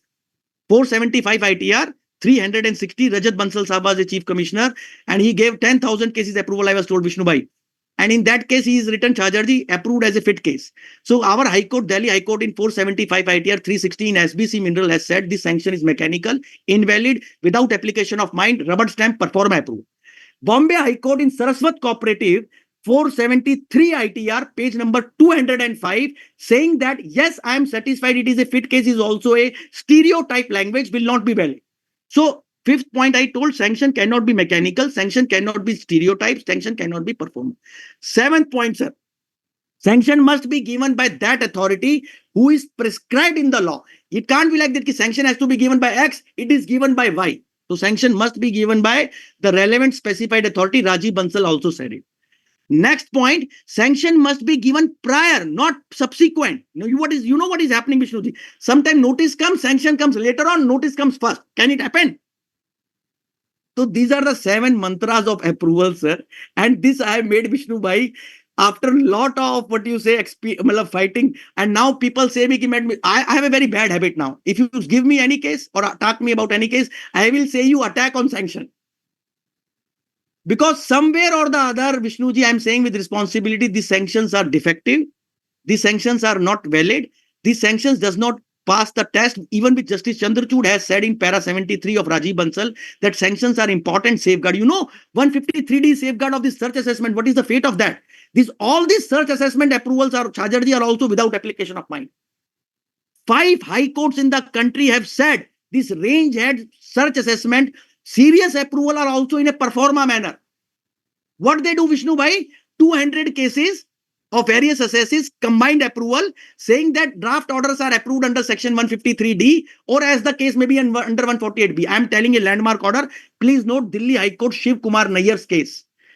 Now what Shiv Kumar Nayyar case said, this 153D sanction cannot be performa sanction. It can't be of multiple assesses of multiple years. It can't be in a generic manner. It has to be not in generic manner. It has to be in specific.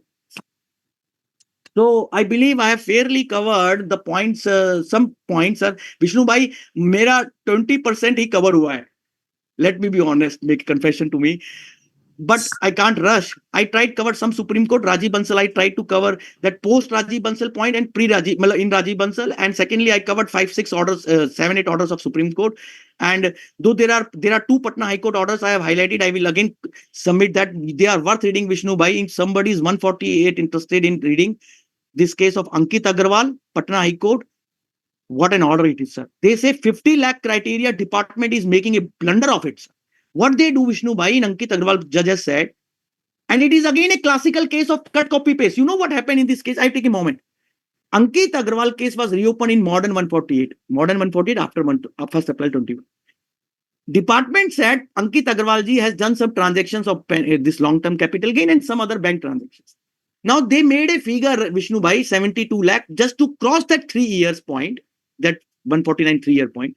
After when the assessment Chajarji took place, that faceless assessment, final assessment, department realized its mistake and admitted, Kineni Saab, that 70 lakh which we stated is wrong. It is 29 lakhs. It is less than 50 lakh.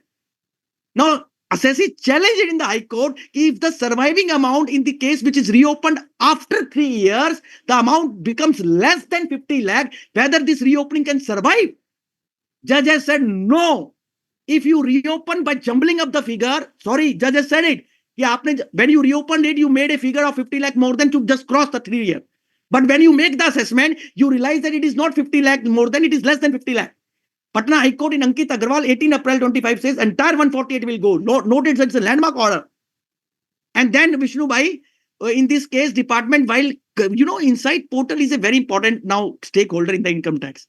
They have pasted some information from Insight Portal that this Ankit Agarwal Saab has not filed ITR. And Chajarji, when judge asked the Revenue Council in the High Court, Saab, is this statement right that this SSC not written file? No, sir. This is a silly cut and paste mistake. You please treat it as a condone. Ye humse galti hua hai. Cut and paste mistake. Judge has written, Patna High Court has written, we can't take this kind of argument that it is a cut and paste error, so it be taken benefit to the revenue. And how dare they can say, sir, this kind of thing, that we have made a cut and paste error while issuing 148 notice. We have treated assessee as a non-filer and he is a filer.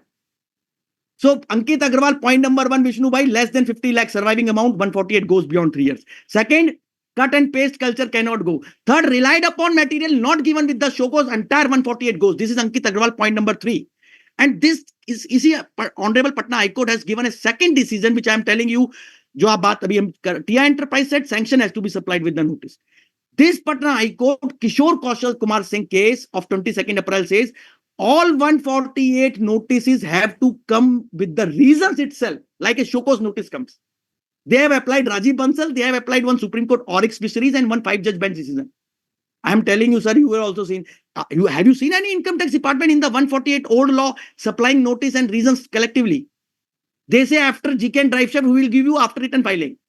But this Patna High Court is a eye-opener order where judge has quashed 148 of 40-50 writ petitions after considering GK and drive shaft, that non-supply of reasons along with the 148, which is a show cause notice according to the Honorable Judge, is a fatal error. So why this judgment has come to, I thought this is again an example of transparency and fairness in the tax assessment. And Vishnu Bhai, and the closer, this bogus purchases, hundreds and thousands of cases, alleged bogus purchases on GST input Chajarji has been reopened in the Income Tax Act. 3 honorable high courts in the country have frowned the income tax way of working. One honorable Rajasthan High Court in multi-metals case, 19th March 2025. Second honorable this Bombay High Court in CC Dangi. And third, Vishnu Bhai, Honorable Patna High Court in Narayan Kumar. Please note these 3 citations which I am giving you. One is multi-metals case of Rajasthan High Court by Justice Avinash Jhingan Saab in 19th March 25, and Aapka Bombay High Court CC Dangi. And third, this Narayan Kumar Patna High Court Justice Vinod Chandran Saab's order, now is a Supreme Court judge. All these cases says Chajarji on vague inputs of GST department of alleged fake invoices, bogus purchase, Income Tax Authority cannot reopen the case. Tell me, Vishnu Bhai, if a case cannot be reopened as these 3 honorable high courts are saying, can addition be made like this? Matlab, for making the reopening, lighter material is required. For making the addition, higher material is required. Now, 3 high courts in the country are saying, and where thousands of cases are regularly being reopened, I'm telling you, sir, these 3 decisions of 3 high courts, different, Patna High Court, Rajasthan High Court, and Bombay High Court, that GST is a different law, income tax is a different law. Income tax authorities should try to implement income tax law, not GST law. GST is centering around turnover tax. Income tax is centering around income tax. Now you get the fake invoice information and you make the train of 148 start. And Vishnu Bhai, what they are doing? They don't know the nature of transaction, whether it is purchase, whether it is sale. They don't know what is my book saying, whether it is sales in my hands, recorded in books, whether it is purchase. And all these 3 high courts have said this fake invoices 148, which department is doing, is totally abuse of power. So Vishnu Bhai, I have tried to capture 6 o'clock is already there. We can take up the queries with your kind permission. And with the Ramcharit Manas Chopai, I would like to conclude my this dialogue. I just nowadays, try to remember और एक बांके बिहारी का कुछ प्रार्थना. श्री कृष्ण वासुदेवाय हरे परमात्मने प्रणत क्लेश नाशाय गोविंदाय नमो नमः. जीवे देवम भज सुंदराणी नमानि कृष्ण से मनोराणी समस्त भक्तार्ति विनाशनाणी गोविंद दामोदर माधवी. और उसने भक्त ने कहा भगवान को कि भगवान मुझे ऐसा कर दीजिए कि जहां पर भी मैं देखूं मुझे राधा और कृष्ण ही नजर आए, और मैं जो भी सोचूं उसमें मेरे अंदर सिर्फ राधा और कृष्ण ही हो. तो भक्त कह रहा है, राम तुलसीदास जी कह रहे हैं, तुम्हारी कृपा तुम ही रघुनंदन, सुनहि भगत भगत उरचंदन, एंड सोई जानही जिन देहु जनाई, जानत तुम ही हो जाए. Thank you all of you for giving me this jailing me and tolerating me. I thought I made some justice to my duty, but it is a topic which I always say, Vishnu Bhai, na kuch kiya na kar sakun, na kuch karne yoge, jo kuch kiya hari aapne aap hi karne. Thank you all. Thank you, sir. Thank you very much from the bottom of my heart for analyzing all the Supreme Court and High Court judgments, sir. And I am sure, sir, you have crystal clear about all the judgment you have discussed and discussion today in this webinar, sir. And our chairman of Direct Tax Committee is here, Piyush Jhajit ji. So I request Ritu Agrawal ji first introduce our chairman of Direct Tax Committee, and before taking the query of all our members, we again request to our chairman also to say a few words and what our input in our committee. Yes, sir. Thank you so much, sir, for such an insightful session. And I'm sure our participants have a lot of takeaways from today's session. And special thanks for making this topic so interesting, because generally this is a dry topic and you made it a really interesting topic. Before we begin with the question answer session, I take the opportunity to welcome and introduce CA Piyush Jhajit sir, Chairman Direct Tax Committee. CA Piyush Sohanraj Jhajit sir brings 25 years of extensive expertise as a senior partner at Messrs. Jhajit and Doshi Chartered Accountants located in Mumbai. His educational background boasts a bachelor degree in commerce from NM College, Mumbai. He also holds diploma in information system audit. Sir is an expert in tax litigation and advisory. Notably, he was a member of Central Council of ICAI from 2022 to 2025 and for second term 2025 to 2029. Sir is currently technical advisor on international auditing and assurance standard boards and member of committee to study fiscal regime and other statutory requirements of business in SAARC countries of SAFA. He is on board of Wimplas Limited, Celloword and Multibase Limited. In addition to his contribution extends to RBI, where he held a key role as a member of External Advisory Committee for Asset Reconstruction Company. Beyond his professional pursuits, CA Jhajit sir is actively engaged in various trust organizations where he served as an independent director, honorary board member, honorary vice president, and trustee in different capacities. Further showcasing his commitment to social and community welfare. With this, I request sir to address our members and formally conclude the session. Thank you very much, Rituji. Thank you very much, Kapilji, first for such a session. I've intervened in between for taking some questions before that. So I thought before that, I'll address some members. So my vice chairman, C. Vishnu Agarwal, doing a great job, being a first council term and expert in direct tax himself. Faculty for the day, Kapil Goyalji. In fact, I was listening to you 45 since last 45 minutes to 1 hour. I joined late, but I've listened to you. And in fact, I have been highlighted today a lot. Though I do say I practice on the litigation side, but a lot of intricacies which you have brought in, reading those judgments and bringing out is really a great job. And the explanation which you have given in a very which can be understood by each and every member, whether he is practicing on litigation side or not, whether he is just handling an assessment proceedings. I'm sure there will be a bill to now take up all the issues, all the ratios which have laid down by this judicial bodies, various high courts and supreme courts. I'm sure they would be taking care of when they are handling the assessment proceedings. Ritu Agarwal ji, who is moderating today's session, thank you very much. So friends, very good evening to all of you. And I welcome you. Of course, you have already listened to it. The whole session, I could not join in the start. I was a little late. But very importantly, as you know, for this particular year of the council year, this is our second session. Last week, you had heard another stalwart, Girish Ahujaji, on income tax bill. And this time we had Kapil Goyal, who had covered all the important judgments. So it's a very good start, great start. And I believe that every Thursday, this particular program will try to continue. And we all know that as a chairman of direct tax committee, and I've been seeing since last 2 years also when I was vice chair and chair, we get a very good response. Even today, Kapilji, we have more than 1100 views today. And generally, any seminar or the webinar of the direct tax committee, because predominantly, even today, the chartered accountants, I would say 80% of the practicing chartered accountants have a great concentration on direct tax. And there is a liking for direct tax. Obviously, indirect taxes have also grown, but the liking for direct taxes, revenue from the direct taxes, and the way the controversies and 148 which you have suggested may come up further, I'm sure it will keep my members happy over a period of time.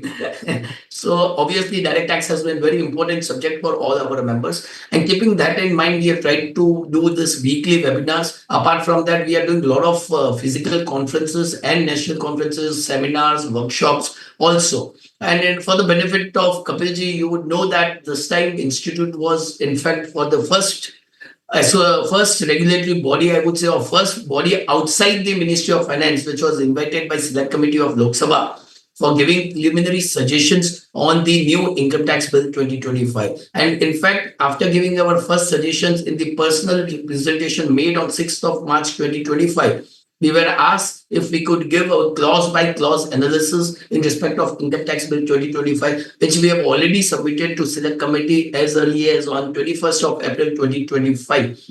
And we are concurrently in touch with the Select Committee's secretary also. And time and again, wherever the request or the some information has been sought by the Select Committee Institute, and my secretary at team of Direct Tax Committee is concurrently talking to them.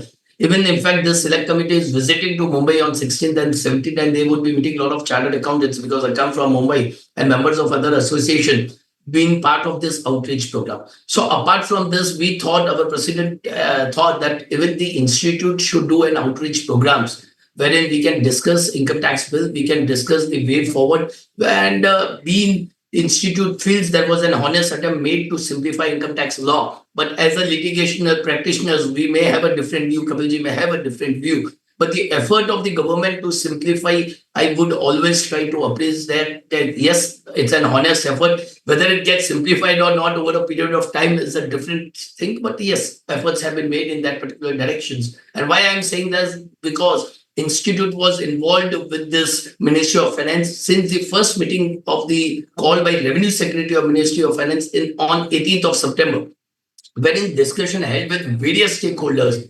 including Arvind Datar was there at that moment of time and other stakeholders also, that what should be done, whether the new law should be brought or whether the comprehensive review of the current Income Tax Act should be done. And since I'm aware since then, wherein the suggestion of the various stakeholders was that you please do a comprehensive review of the current Income Tax Act. So if you see the Income Tax Bill, it will also look as if the same Income Tax Act with not major structural changes have been incorporated into income tax bill, consolidating certain sections, removing certain obsolete sections, which were part of our suggestions given by the institute when we gave 200-page document of comprehensive review of income tax act. And when I'm telling that certain sections should be removed, should be deleted, obsolete, no more relevant, obviously the serial numbers change, and therefore the new income tax act had to come, and therefore 536 sections came. But we are continuing our engagement with that. We have been also reaching out now to our members and other trade bodies through this outreach programs, which will be held by 179 branches, including regional offices.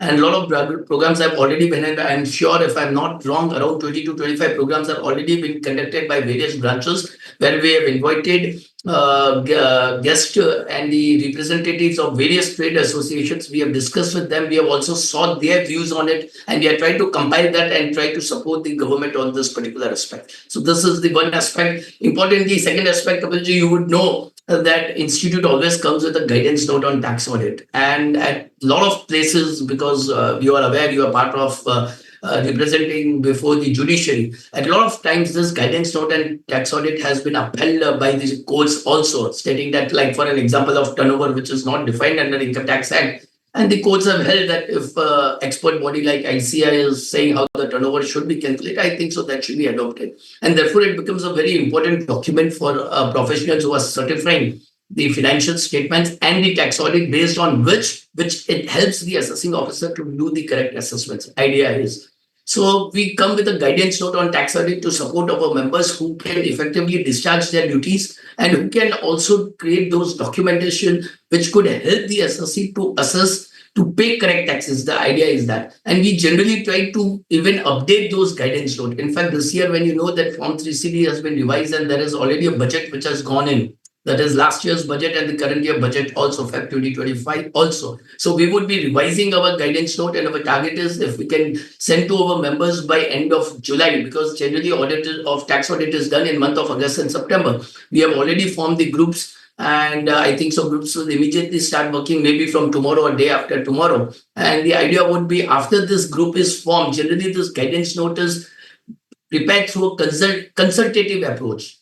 Whatever guidance note comes, because it's a mandatory of the members to be followed. If they are not following that, then they have to document what are the alternative audit procedures that they have done, and therefore will coming out with an exposure draft, which will be open for public of 21 days. And generally, we get a lot of comments from the members in that exposure draft, that how a particular clause has to be responded, what should be the documentation level. If there is some debatable issue, what should be done, what should be the auditor's responsibility. So that guidance note would be coming. Apart from that, obviously, we are this year, of course, under my chairmanship or convenorship or vice chairmanship, we have taken up to come out with the checklist for the income tax returns. Now, the income tax returns is not only sudden.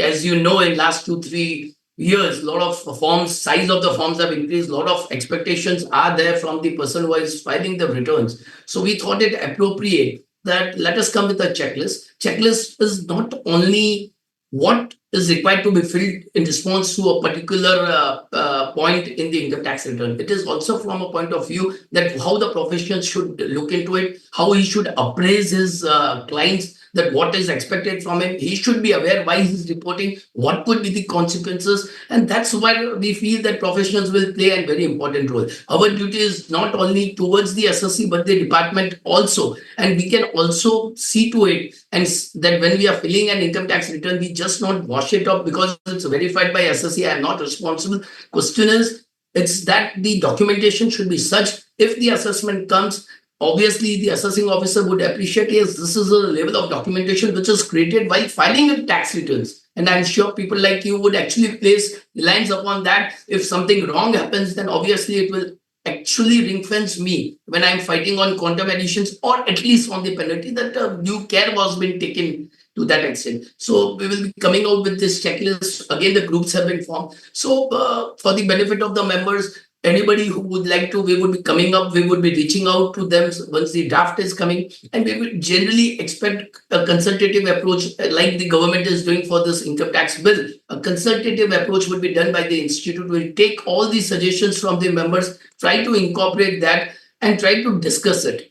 Apart from that, we are also trying to make a regular representations. Last year, we did 21 representations before the CBDT on the issues which are faced by the members. Last week itself, we have made a representation on TDS also. There is an issue with the trestles wherein if the TDS is deducted with a higher percentage, wrongly for 194J, 5% or 10% is applicable for an example. But the my payer actually deducts higher. I do not get credit to that extent, and generally the refund has to be claimed by the deductor. So we have tried to make certain representations whereby I can also claim that higher version. So a lot of such representations are doing. To my members, my only request to you would be, please, you have any issues, please do write to dtc@ici.in. You can reach out to me directly also as a chairman or vice chairman directly. I can assure you on behalf of Direct Tax Committee, on behalf of my vice chairman, any mail, any query, whatever you raise, we'll generally take it up with, we'll discuss amongst ourselves, we'll discuss with the experts. I can't tell you whatever you raise will directly be represented by institute. Obviously, we have to discuss with the experts, we'll discuss with the committee, and if felt appropriate, you will get a results for it, but it will definitely be escalated to the appropriate authority. Our intention is to take it before the appropriate authority. Let whatever are your views through Direct Tax Committee, through institute, let that be heard by the CBDT or the board. That's an idea. Whether they actually make changes or whether they agree with our views, they have a whole right not to agree with. They may have a different view. It's acceptable, but I should be heard. That's what an idea with which this Direct Tax Committee is working. So without taking much of your time, because we have certain questions which I would like Kapil Goyalji to be addressed it. And Ritu, I am sure you have a questions which you have compiled. We have another next 10-15 minutes if we can take some important questions. Thank you very much with once again, Kapilji. But Kapilji, only before that, I'm sure after listening to you, somebody says कि आज की तारीख में हमारे institute में भी बात होती है कि you should concentrate on AI, forensics, some newer areas. I'm not saying newer areas are not good, but myself, my vice chair, we have at least 25 years of practice, and I think so we are secured. In direct tax also, the way the litigations is happening and way further complications may arise, way the judgments are coming, and way after listening from you, I'm more than happy today. एक चीज Mr. Chajar, I'm humbly joining you that you are doing great. Your team is great. Vishnuji is this checklist and tax audit. But my suggestion one is there, sir, Vishnuji, Yes, that sir. this use of digital evidence, point section 247 of the income tax Yes, bill, yes. it is really against, to my humble opinion, doctrine of privacy. 9-judge bench decision of Supreme Court that right to privacy is a fundamental right, and there are some serious, issues regarding this section of virtual digital space, computer resource definition, giving unbridled access to the search team to look into anything, Vishnu bhai. So this section 247, parallel to 132 of the Income Tax Act, needs to be really made some check and balance. And secondly, Piyushji, in the Income Tax Act, now in digital age, there are lots of evidence which department is gathering from electronic means. Assessee as a person, I'm not saying that real tax evaders should not be put to justice, but the views and means of this evidence needs to be, especially electronic evidence authenticity has to be neatly pointed out. We don't know, many times department comes with a case against the assessee that this electronic evidence we have got from some WhatsApp message, and we don't know why the department is able to follow the guidelines which they themselves have laid down for themselves. So as a direct tax committee, you are handling. So this use of digital evidence and electronic evidence in the tax assessments and tax proceedings, definitely there should be some SOP which can be suggested. Definitely, sir. We have taken up this 247. We have already sent the suggestions. And further, as rightly said by you, we'll try to look into that also. Thank you, sir. Thank you, sir. Thank you, sir. Kapil bhai, what I request you, sir, whatever case law today you have discussed, sir, just sir. in one page, if you send to our direct tax committee. Sir, so one page क्या कर रहे हैं आप? ऐसा हमारे को CA में लिखने का नहीं होता है. Yes, sir. So we will mail to all our members already, present, sir. Sir, you Vishnu bhai, you are a big man, na? You have not seen. I have already submitted my paper in advance. Okay. And Two And after papers, hearing, two papers, two yes, papers. sir. Yes, sir. And after hearing, sir, tomorrow all our chartered accountants, when we go to the ITAT and before the CIT appeal, they simply said, ki, yesterday Kapil Bhai said ki your 148 is bogus, but not valid because the copy of the region recorded is not along with this. Yes, sir. बहुत अच्छा है Yes, sir. yes, Ritu madam, Ra- please take all the question and answer. Radhe Radhe Radhe sir, Radhe, Radhe Radhe. Radhe. Yes, Ritu madam. Yeah. So, sir, the first question is from Rajni H. Shinde, Bangalore. Se, how do we identify or find out the correctness of jurisdiction in case of notice of a notice issued on an assessee? See, the jurisdiction point is to be seen from the point of section 120, 124. There are pecuniary, there are Rituji, Vishnu Bhai, jurisdiction according to the nature of the assessee, whether he is CA, company, etc., whether he is a individual or company, etc. What is the name?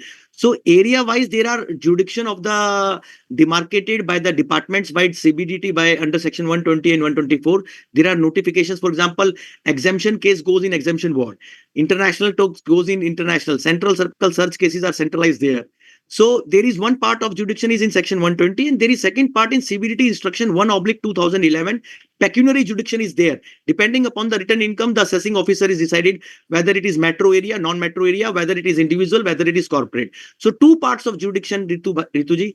One is this pecuniary jurisdiction covered by CBDT instruction 1/2011. Various decisions have come.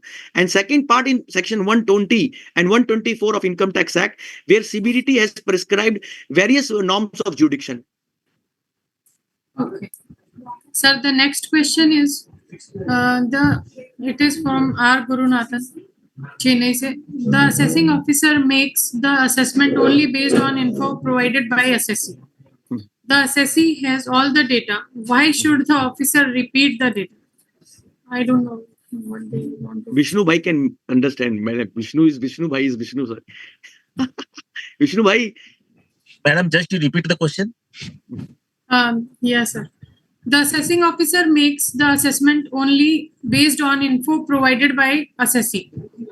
The assessee has all the data. Maybe they are trying to say AO has all the data. Why should the officer repeat the data? Sir, you want to say that assessing officer may make the addition on the basis of the whatever data provided by the SEC. When assessing officer has all the data, then why he called Sir, all the information? Point is Vishnu Bhai is this that Yes, no sir. assessment can be made on conjecture, surmises, and these loose foundations, unfounded Yes, sir. surmises. And Yes, sir. secondly, if the foundation of assessment has to tax assessment is to be there, that's why Rajiv Bansal, Justice Chandrachud, Thomas Kule, when he has cited the importance of assessment, I said in detail. So any assessment has to be fair assessment, just assessment, and it has to be a assessment as per law. Now, income cannot be determined on the whims and fancies of the tax authorities. So 57 ITR 532 is a Supreme Court citation where Supreme Court says that burden to prove that income is there and income taxable is on the revenue. And then Supreme Court has said that various times that income should be real income, not hypothetical income. That is, we say doctrine of real income. Telangana High Court in Satyam Computers case, one of the landmark case, has said that if department believes assesses accounts and entries Piyush Bhai are fabricated, then revenue is supposed to recast the accounts and determine real income, not go by the moral science. That is Telangana High Court Justice Sam Koshi path-breaking order in Satyam's case that where revenue is directed to recast the accounts, Vishnu Bhai, and determine the real income, not hypothetical income which assessee has not earned at all. 46 ITR, Shurji, this case of Supreme Court, where Supreme Court says attempt should be made to tax the assessee on real income, not hypothetical income. And Bombay High Court order of Lok Housing is approved by Supreme Court latestly that if an agreement is cancelled and assessee has wrongly written something, then department cannot tax the assessee on some income which has not at all fructified. That's my point. Okay, sir. So the next question is whether the judgment on 12AA is applicable for renewal of registration also. Yes, ma'am. Rather, renewal of registration, Vishnu Bhai, correct me. I don't know. I'm not doing it procedural part. Renewal of registration is rather a more clerical kind of a thing. Renewal may can assessing, can CIT go more deeper into the things? I don't know. I doubt. Vishnu Bhai, in the renewal part, can he reevaluate the registration? No, no, no. No, he should not. That's my humble All, submission. all the judgment should apply at that moment of time. Yes. It's an objective based, unless there is no change in objective, which Right. suggests that And we have a legislation may doctrine. not be renewed. We have a doctrine. I know Judge, by I now go by lot of doctrines. Doctrine of stare decisis.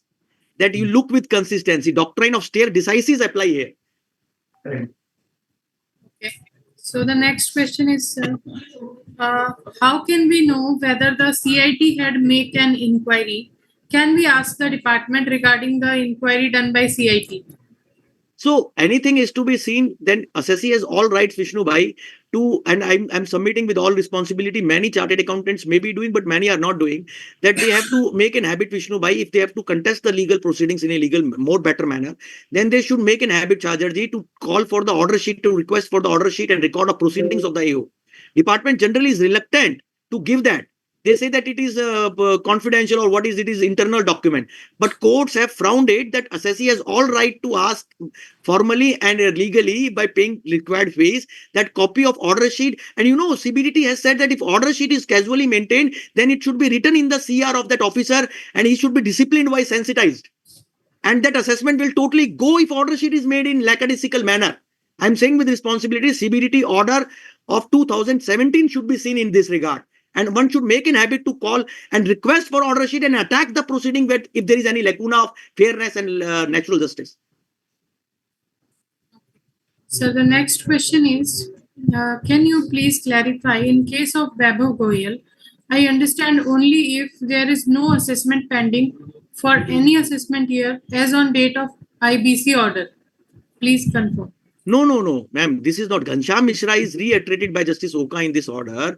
Vishnu Bhai, this order of Vaibhav Goyal says ki if in the income tax law, if the department is initiating a proceeding where already IBC has been done and the concerned period is covered in the IBC period, but no demand is there. No, IBC plan is silent, that what department can do. The department cannot go beyond, income tax department cannot go beyond IBC thing, and section 31 bar and IBC, this judgment of Ghanshyam Mishra has been applied. So what is happening, Rituji, in simple words, today if 148 is done, let us say, and if that period is of 148, let us say that period which is already falling, Vishnu Bhai, prior to that IBC plan, and there is nothing written in the IBC sanction plan, Chajarji, that the department can do this, income tax department. Now income tax department cannot say we will prevail over IBC plan. That is what interplay between IBC and the income tax has been decided by Supreme Court in Vaibhav Goyal, and the judgment of Ghanshyam Mishra is applied. And Ghanshyam Mishra is the leading law by Justice B.R. Gavai. Sir, the next question is whether in Rajiv Bansal, they have also extended the time limit for approval. Example, for assessment year 18-19, notice was earlier issued on 1st April 2021. Pursuant to UI versus Ashish Agarwal, is issued material and then notice under section 148 on 30th May 2022 by taking approval of PCIT. Sir, whether we can take stand that since 3 years have elapsed, the approval ought to have I been want to clap, PCIT. Rituji, I want to clap for this curious हमारे CA भाई जो भी है C sister. So what is the revision? हाँ जी, Vishnu ji, what is happening? There is an order which is I argued somewhere in Delhi High Court, Abhinav Jindal. It is reported also, Rituji can note.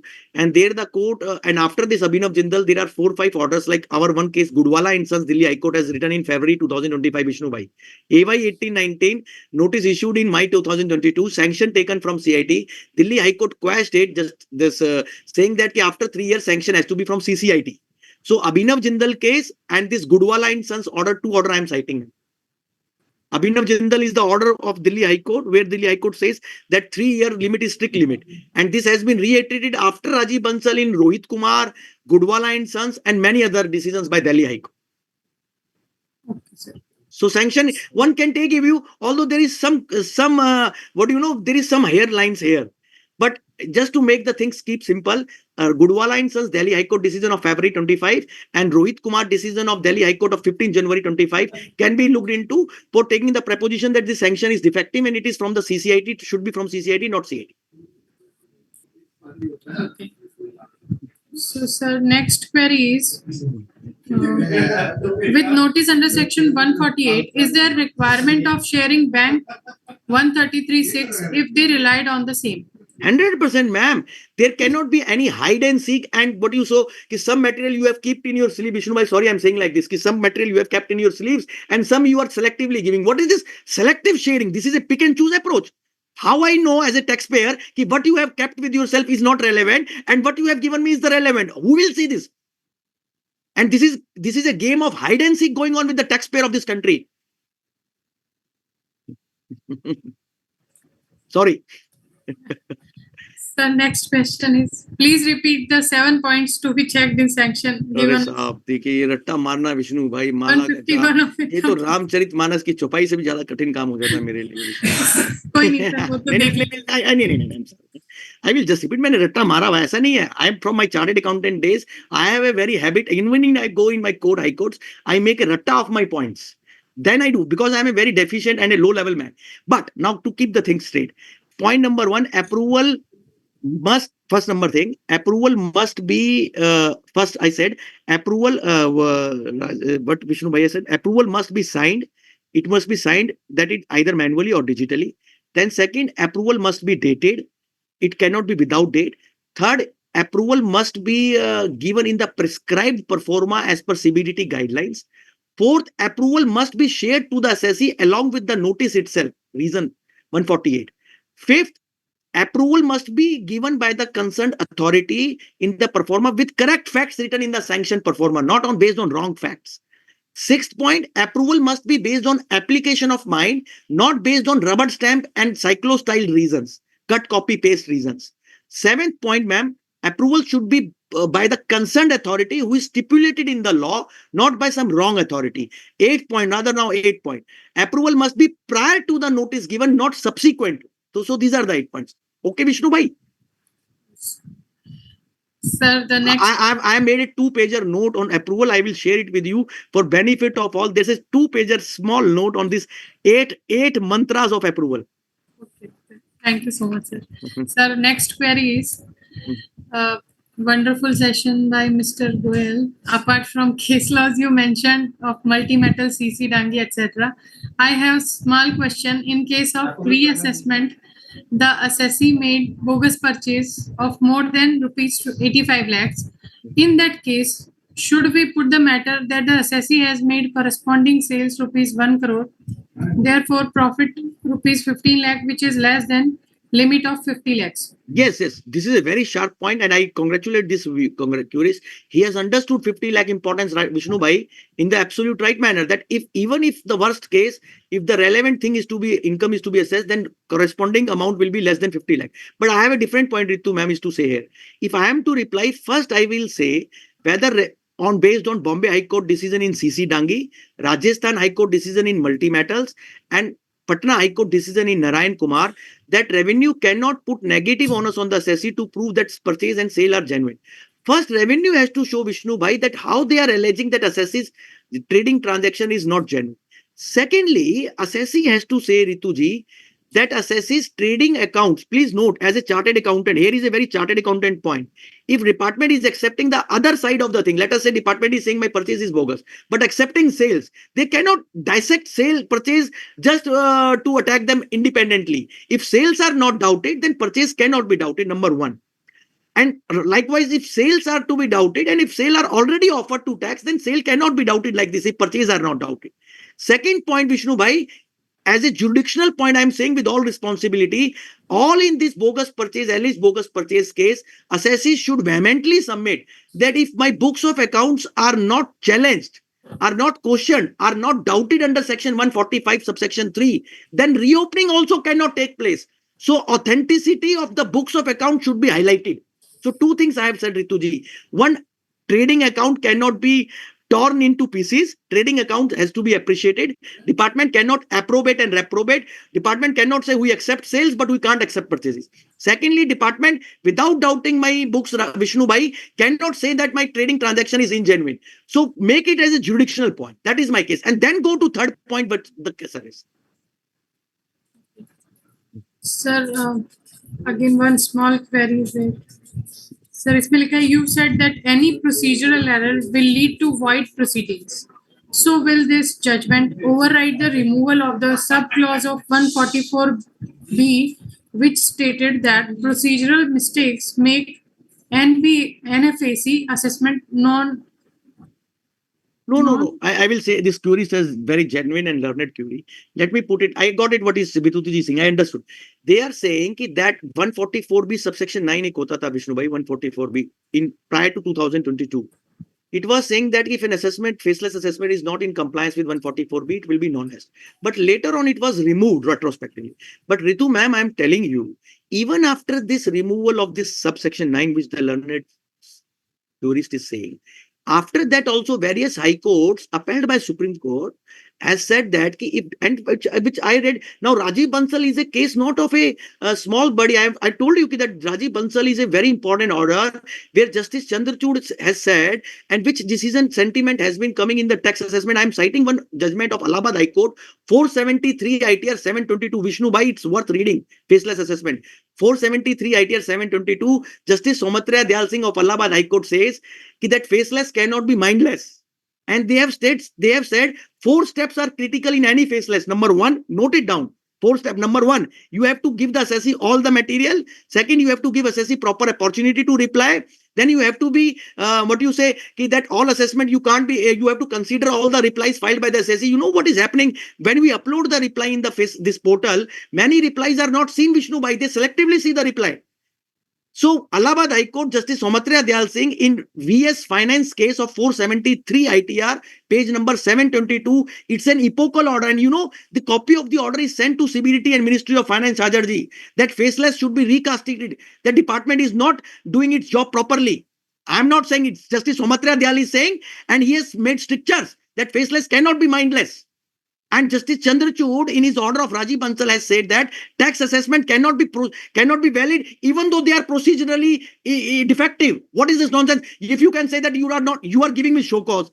And Vishnu bhai, what is happening? You know, in faceless, first you give me show cause, then you give me questionnaire, then you make the assessment. Can it be happening? First questionnaire will come or first show cause will come? Tell me, sir, who will come first? Sir, questionnaire. Sir बताइए कमाल है. What is this great income tax department doing that they are giving me first show cause and they are giving me questionnaire? ये तो उल्टा picture चल रहा है पूरा कि पहले गंगा सागर फिर मानसरोवर कैलाश या पहले मानसरोवर कैलाश या Ganga Sagar. What is this happening? And you know there is a sequence in the section 144B which is not made for entertainment of anyone.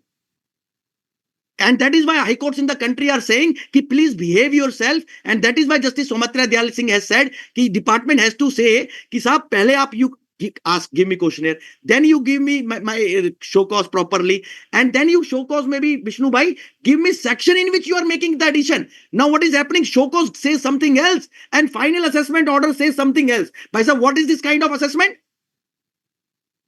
And courts have said that show cause notice cannot be an empty ritual, cannot be an idle formality, cannot be just that you are giving show cause for a kind of some amusement.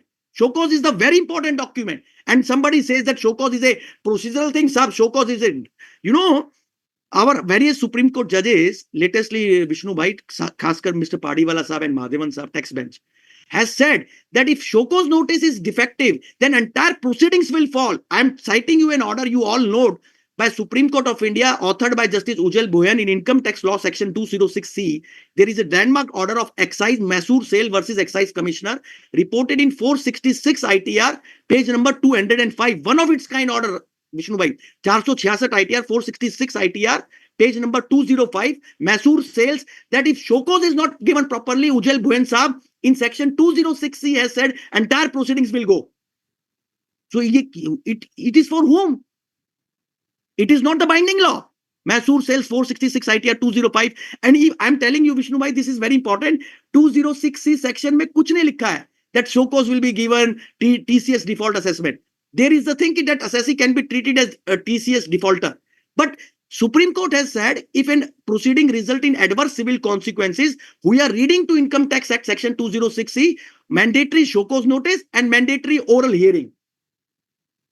Who has said it's the Supreme Court of India in context of 206C. I am telling you this is a landmark order, Masoor Sales and VS Finance.